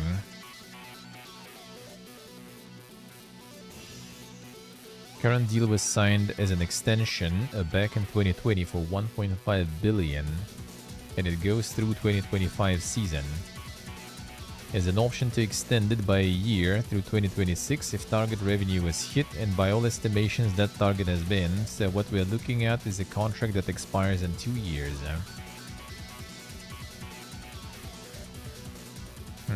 We'll see. So yeah, EA probably tries not to pay NFL too much, and NFL most likely tries to kind of like get them pay more for the rights. That'll be interesting to see. I mean, looking at how the FIFA that is not FIFA is doing, I mean, they had no problems really, just like unlicensing themselves. Star Wars Jedi Survivor coming to Xbox One and PlayStation 4 in September. So they actually managed to even get them to fucking last gen, but they still didn't fix the PC performance. Unless they also gonna roll some update around that time, but I think people said it's still fucking dog shit since the release.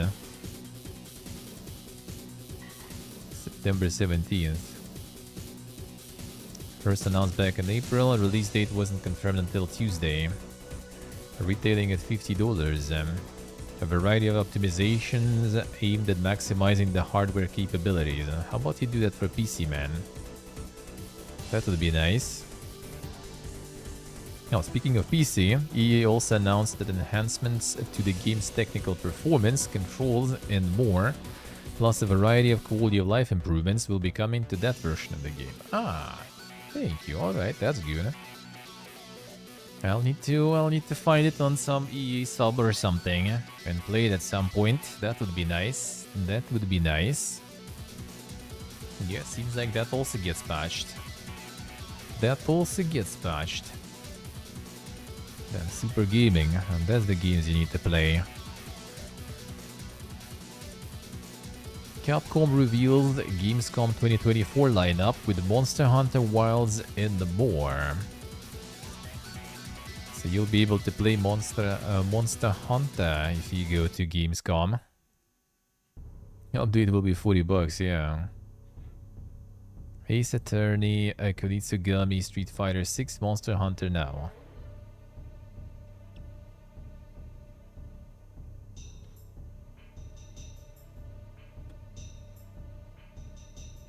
In the whole 9. See, but they're not gonna be announcing anything, I guess, on the opening night. Doesn't seem like it. A Level Infinite showcase brings Exaborn and Dune Awakening on August 21st, 2024. So yeah, like we're gonna be like in the best fashion, dude. Whenever I pick my day offs, like I used to have like day offs on Thursday. All the fucking shows were on Thursday. I have day offs now for summer, like Tuesday, Wednesday. Both Tuesday and Wednesday we'll have fucking showcases. So 20th on Tuesday in the evening is gonna be Gamescom opening night live, and 21st gonna be Level Infinite showcase, this one, and it's gonna be Future Game Show also on 21st, I think. So I don't know, we'll see. That's already like next week, and then the week after next one. I'll need to see how I will work around that, yeah, now with my day offs and stuff. Guess I'll be moving them or something. We'll see.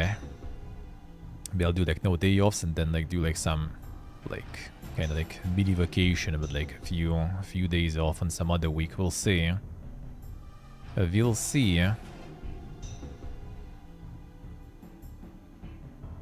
Nice, Steve, nice. Getting there, getting there.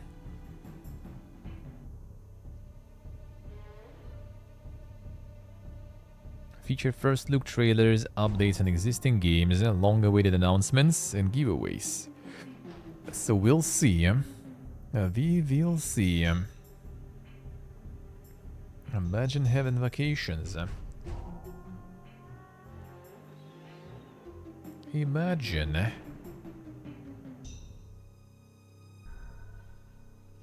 Warner Brothers looking to sell off games division, report claims. Then the Suicide Squad did that bad. Selling off games would help the company avoid possible lawsuits from various debt investors. Nothing has been finalized, however. Currently owns major IPs like Harry Potter and Mortal Kombat. Also publisher of the Suicide Squad. That's not exactly the best title there.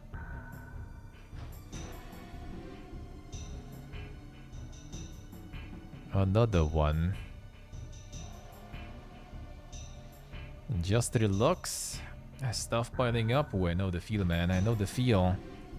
Yeah, next week we'll see if that which paycheck actually arriving and stuff. Maybe I'll start planning some Giga IRL streaming trips. We'll see. We'll see how I will do it. How I shall proceed.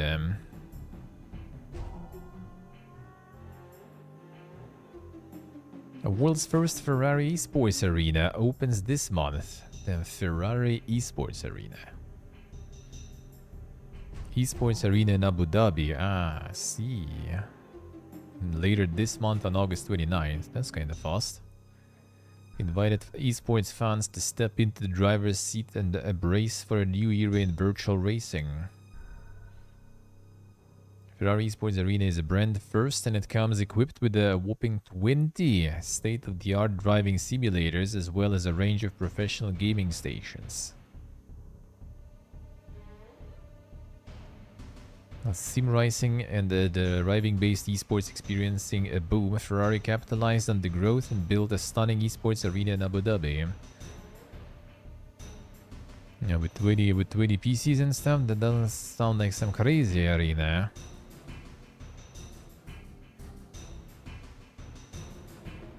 For repairs, okay, not repairs, nice.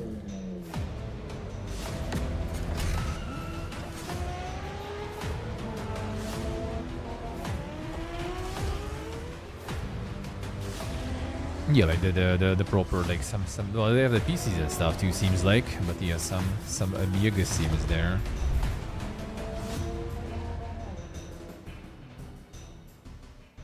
In Abu Dhabi, some Oilers who like Ferrari decided to finance some of that new gaming shit, man.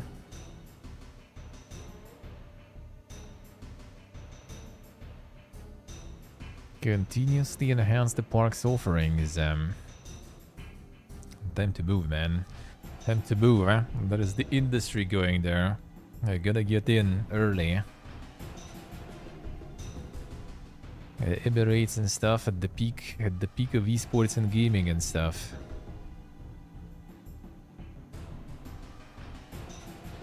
Good, you can go there without visa. That's convenient for us toxic passport enjoyers. Now, Ferrari World existed in Abu Dhabi since 2010, and that time welcomed hundreds of thousands of visitors. Home to the fastest roller coaster on the planet. And it sits just a few hours away from where the Esports World Cup is being held in Riyadh. Esports coming up in the Middle East, and not a trend that has sat well in the minds of gamers worldwide. Can take time and heavy ongoing investment, but the governments of Emirates and Saudi Arabia are intent on making the region a spearhead of a competitive gaming market. We'll see, we'll see.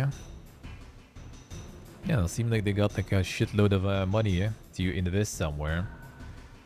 Instead of trying to go on, like, I guess, kind of conventional old school ways, they just going along. What's the trendy stuff, you know, and the cool stuff.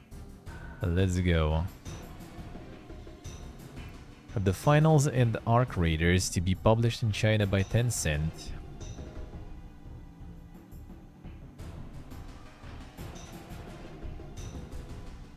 Expected this will erase China-only service for both games, with both titles being specifically customized to appeal to millions of players in China. Tencent is typically the go-to publishing partner for anyone looking to launch games in China. Wasn't it like... Is Nexon Korean? Or is Nexon also Chinese? I don't remember actually. Like Nexon, NetEase, I always like mixing things up. Korean, okay, alright, that makes sense then. I would be like, why would Chinese company to publish? Yeah, that makes sense then. That makes sense then.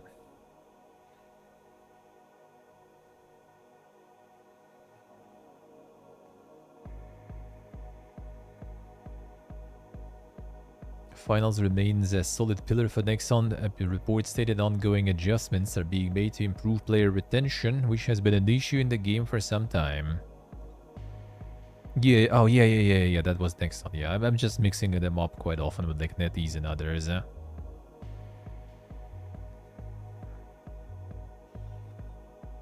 Customized version. Oh, yeah, Ubisoft also Rainbow Six Siege and Rainbow Six Mobile. By Tencent in China. It's like such a solid like position to be, man. You just kind of like the go-to. Like someone wants to go in the Chinese market, like you want to go on some like other market, like in Europe or like in the US. Well, I mean, just like, you know, have English language, you know, post it on Steam, boom, done. You want to go in China? Oh, well, brother. Well, yeah, you need that company there that's gonna be working with you. And they're gonna be publishing that for you. And they're gonna be taking a huge fucking chunk. But it is still profitable for you, though.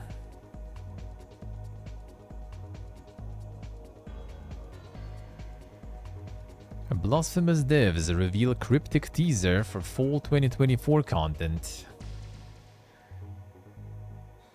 Bells toll again, penitent one. Patience has been a virtue, but you need not wait for much longer. The US banning QAV everywhere? Yes, sorta, I guess. A little bit of protectionism. That actually kind of like becomes annoying now, though. Like, I didn't really care about it too much back in the day, back home, because like I wasn't really like using... I mean, I have two phones. I have my old phone, right, for Google services and stuff, and I have the one that I use now with better camera, the Huawei one. And now, yeah, now kind of like, you know, with all these like local cards and stuff and some virtual cards, you kind of want to have, you know, Google Pay and stuff. Nope, not a Huawei. Fuck no. I'm buying something new I also kind of don't want for now, but I guess I will need to consider later if the money will get decent. Maybe I will. Let's see, so okay, see.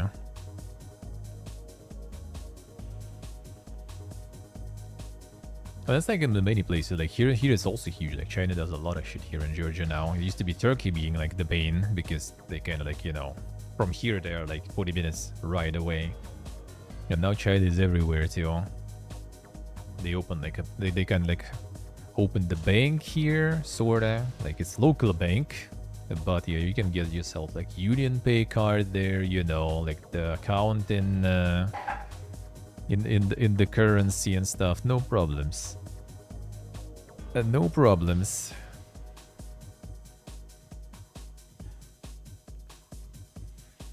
No, I see. So okay, say, and they force you to do that, huh?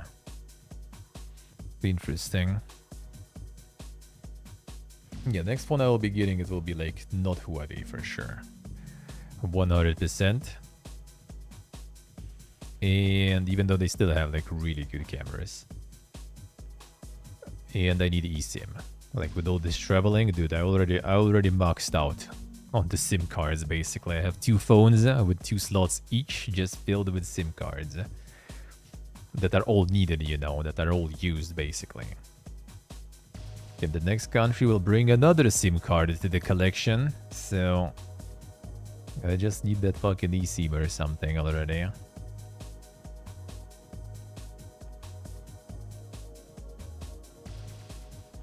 Dragon Ball MOBA is hosting its first regional beta test this August. Damn son, more MOBAs, huh? Thought that meta died like years ago.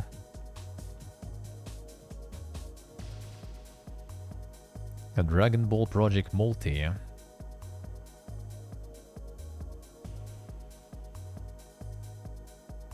Test regions: Canada, France, Germany, Japan, South Korea, Taiwan, United Kingdom, and United States. Damn son. Can enjoy some Dragon Ball MOBA. Ooga.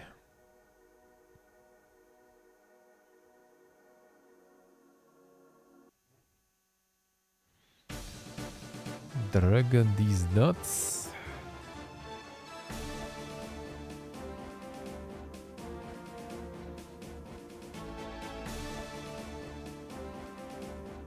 Sony confirms new details on the Bungie restructuring plan. There it is. Cost restructure and portfolio optimization. A Bungie back office functions should be integrated with the studio of SIE.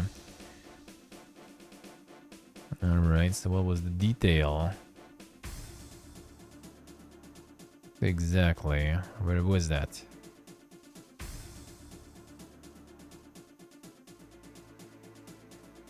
Not exactly detailed though, dude. I already knew that. Heard that before. True, so true.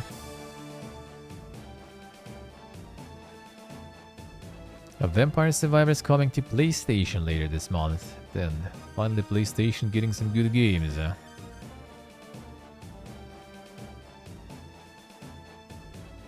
PlayStation 4 and PlayStation 5 on August 29.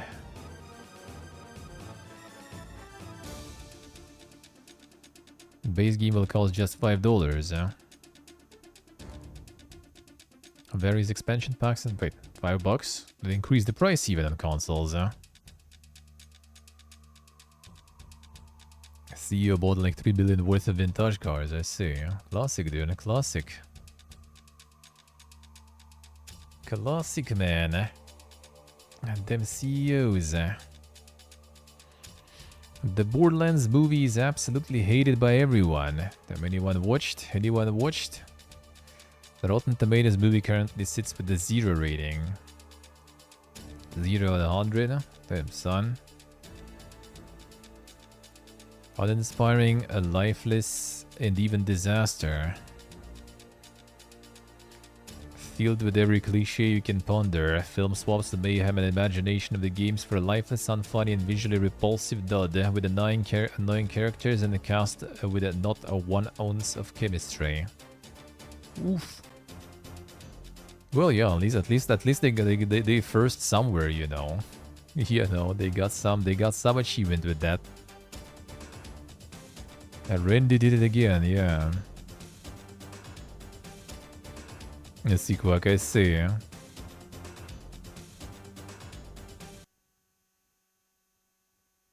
A Nintendo Switch 2 will get AAA games at launch, it's claimed. Damn, son. Which ones? A big launch window releases from third-party studios. These include significant AAA games. Few major third-party developers, whom at E3 2017 weren't anticipating Nintendo Switch taking off the way it did and didn't have a AAA title at launch the show itself, are working on big launch window releases for Nintendo's next system. Early significant ports, parallel releases, and exclusives. Significant ports, parallel releases.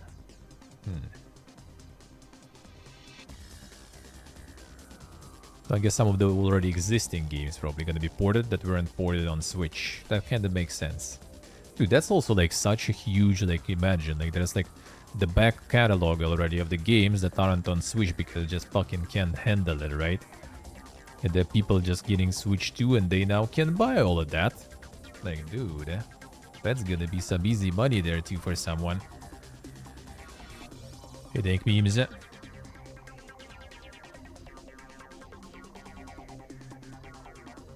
Started blocking people on Twitter who gave the bad review on them, son. Professional. Professional.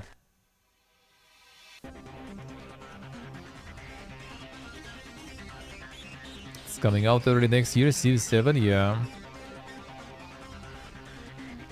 Well, there it is. We already saw that one. Before March 31st next year. I'm down. Before delays, though. Take-Two addresses rumors surrounding FIFA and 2K Sports. We are in the soccer business. We have the #1 mobile soccer manager title in top 11, and we are really happy that we do. I'm also very mindful that it's incredibly difficult to build a great sim experience for console. It takes a long time. And if you do it right, your users are very loyal and very embedded. Zelig then made note that with the FIFA license, having it wouldn't bring along with it any rights that traditional sports entity would. It doesn't come with players, teams or leagues. It's not as simple as negotiating with NFL or the NBA or MLB, where at most you have to negotiate with the league and the players association. So FIFA doesn't... Does FIFA do that even? For anyone who'd want to compete in the straight-ahead sim environment for soccer, you wouldn't just have to address one particular brand license. Zelig brought up the company's happiness with its current sports lineup, which he called a great portfolio from the NBA to PGA to WWE and more. He praised where things stand. That said, he didn't shut down the idea that a deal could be coming. I'm sure we will make more announcements in due course. Gonna get the competition on the footy market there. A GTA 6 release window unchanged. Take-Two confirms. So that one's still going.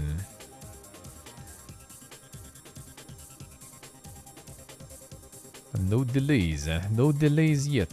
Yet still. Doom Eternal receives official mod support. Another one. Doom Eternal's update 6.66. Monka is public beta of the Studio for creators and an opt-in PC mod preview for players to search and play these mods. Damn, it's time. The Shrek mod is coming, dude. The Coomer Demons. The Coomer Demons actually kind of like sounds funny, but like there is actually, I think, fully fledged Coomer mod for like first or like second Doom or something on one of the classic Doom, basically.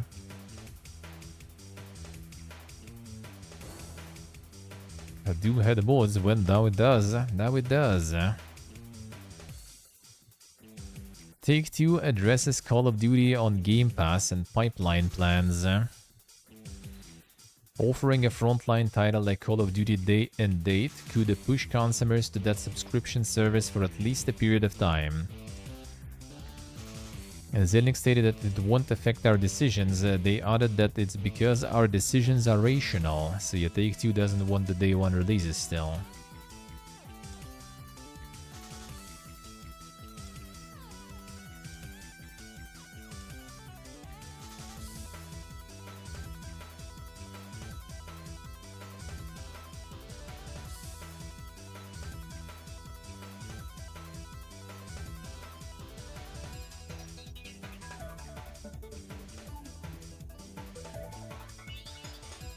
Doom 3 and Doom Eternal or something? Oh yeah, someone probably will do that for sure. Like all the classics in general, even in Doom Eternal, I wouldn't be surprised.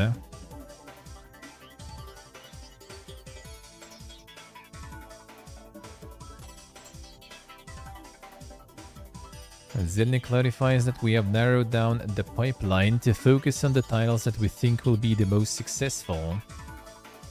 Take-Two's three-part strategy to be most creative, most innovative, and most efficient. Think outside of most efficient? I'm not so sure about the rest there. Efficient, I guess, though. A Japanese esports tournament will penalize players for not sleeping enough. Damn, son.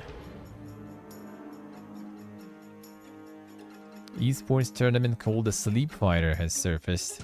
The bizarre concept attached to it that sees players strap on a sleep monitoring device when they go to bed. If they don't get enough sleep, they're penalized in the tournament. It's a competition being played on the Street Fighter platform, hence the pun. It's being sponsored by SS Pharmaceuticals, which is linking the events with an initiative called the Active Sleep Project.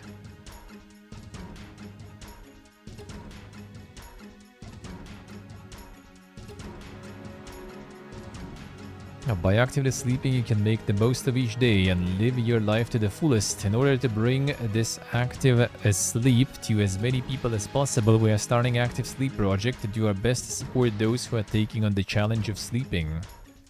The challenge of sleeping, man. I'm an expert. I'm an expert. Are they monitoring that? They use the sleep monitor stuff. Oh, that is actually not hard. That's actually pretty easy stuff. There's plenty of ops for that. Bungie's marathon reaction isn't great, it is claimed. Damn, son. In an appearance on the Friends Per Second podcast, the Bloomberg Jason Schreier was asked for a temperature check on the state of the game. And his response, as you could have expected after the past 2 weeks, wasn't all that positive. Not great from what I heard. There's a reason that it was planned for this year and slipped a whole year. Japanese inventing sleeping, that's a 5-head move though. They like, you know, just sleeping is like meh. But like, Japanese promoting sleeping, that's bold now. The weeb's now gonna sleep right.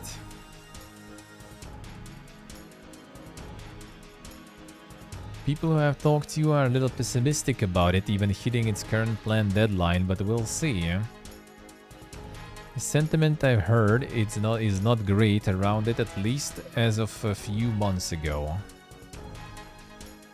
Who would have thought, man? Another live service shooter with not the best reception. Okay, one sec, let me double check what you guys have there. How did you pose there?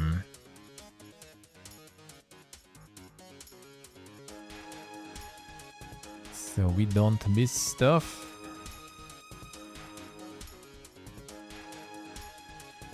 Oh yeah, there was this stuff.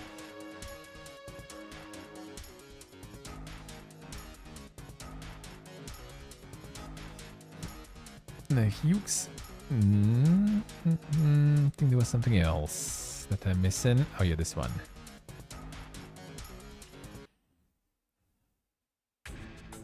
Alright, good.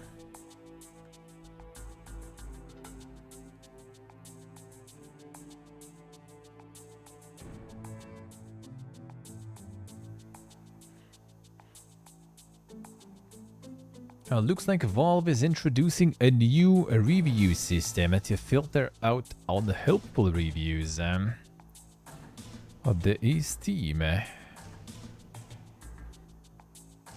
A briefly activated helpfulness system that essentially hid joke or silly reviews from view. There it is, man. System already been deactivated again.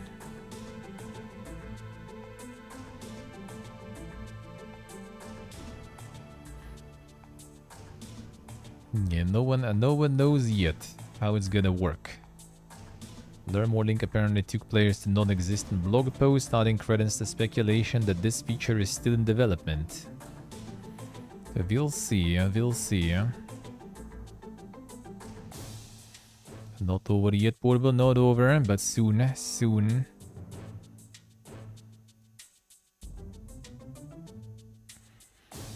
This is just Death Cycle. No More Robots gets candid about the state of indie publishing. No More Robots founder Mike Rose explains how cynicism can ensure survival and offers indie devs some pitching advice.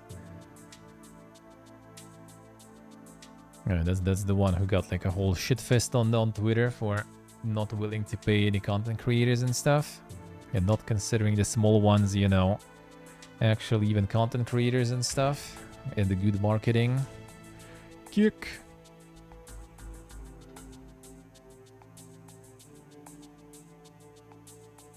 Rose claims pretty much the industry is fucked. An implosion is coming, so batten down the hatches. Not a blunt appraisal, but with layoffs carving through the industry while both studios and publishers drop like flies, you might struggle to find anybody who'd argue. True. Rose suggests a recipe that can only lead to one thing, market implosion. Is there anything publishers can do to survive? Perhaps. For starters, he says it's time to admit that platform holders are no longer serving the interests of smaller publishers. Problem with the new situation is that everything that I did when No More Robots started, you know, getting cheeky, Xbox Game Pass deals and making it onto the Steam, probably not Stream, front page isn't available anymore. None of that is available anymore. When the Steam summer sale happens, it's absolutely AAA. All the way down that have paid for those slots. It used to be the summer sale would make us a year of burn rate, and now it's a nice little spike. Rose says indies have been sidelined on Steam after Microsoft, Sony, EA and other major players chose to bring titles that might previously have been console exclusives onto PC. Steam is making more money, he says, but like 50% of that revenue is being generated by 1% of the games. Rose feels part of the solution is to seriously mitigate the risks you are taking on as a publisher, considering the long term without fixating on exponential growth. He says more companies need to accept that success in video games doesn't need to be synonymous with rapid expansion and chart-topping hits, but rather pragmatic survival. After 2022, when everything seemed fucked, we just stopped signing things, and for a long time we just stopped signing things because I was like, this is a dead cycle. What we need to do is get better at making more money out of the back catalog we've got.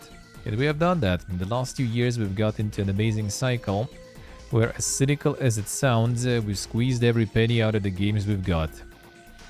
So the games we had already are making more money than before because we had a big focus on that. But earlier this year, when everyone started to close down, I started to realize that if we keep doing that, eventually it's not going to go well.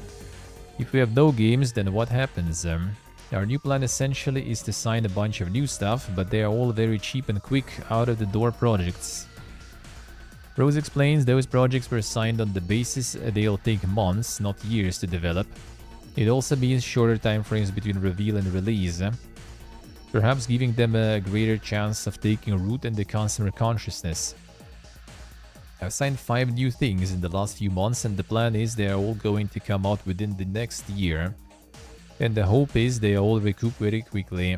Then if a couple of them really pop off, then we'll say cool, let's stick that on Switch or see if Game Pass wants it. It's an approach that might not deliver a sales explosion, but that's precisely the point. In signing lower risk projects, No More Robots doesn't need to swing for a home run each time it goes to bat. Pitching to publishers, you better be cheap as fuck or expensive as hell. If you're thinking this all sounds a little pessimistic, Rose is right there with you. Maybe though there's room for a little more cynicism if it can help save an industry that so often tries to run before it can walk. Quite often feel like I'm this old, whiny white man. That's what I think people see me as, and I am, but with good fucking reason. Last year a number of press sites reached out like, hi Mike, we're doing our end of year roundup and seeing what publishers think is going to happen in 2024. We're hearing lots of positive things. I emailed back saying I don't know who you're hearing that from, but they are unbelievably wrong. Next year is going to be worse. There's nothing to say otherwise, and now obviously we've seen how this year is going. True. Oh, that we did, eh? Don't like it, but a lot of truth. True.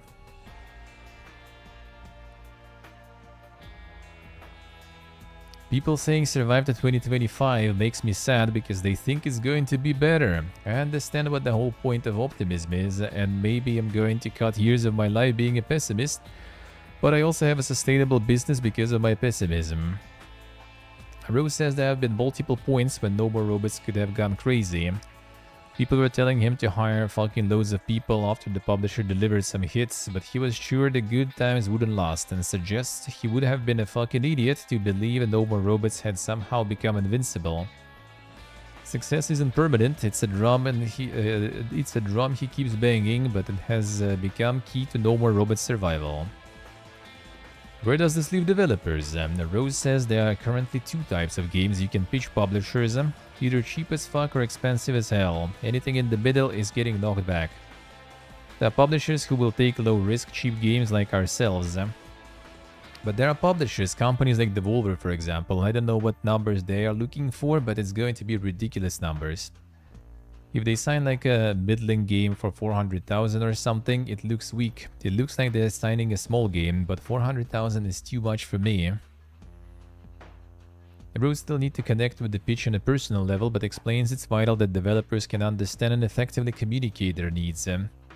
Sometimes they're asking for too little money. They'll say it'll take X amount of time, but it's only going to cost this because we'll live cheap.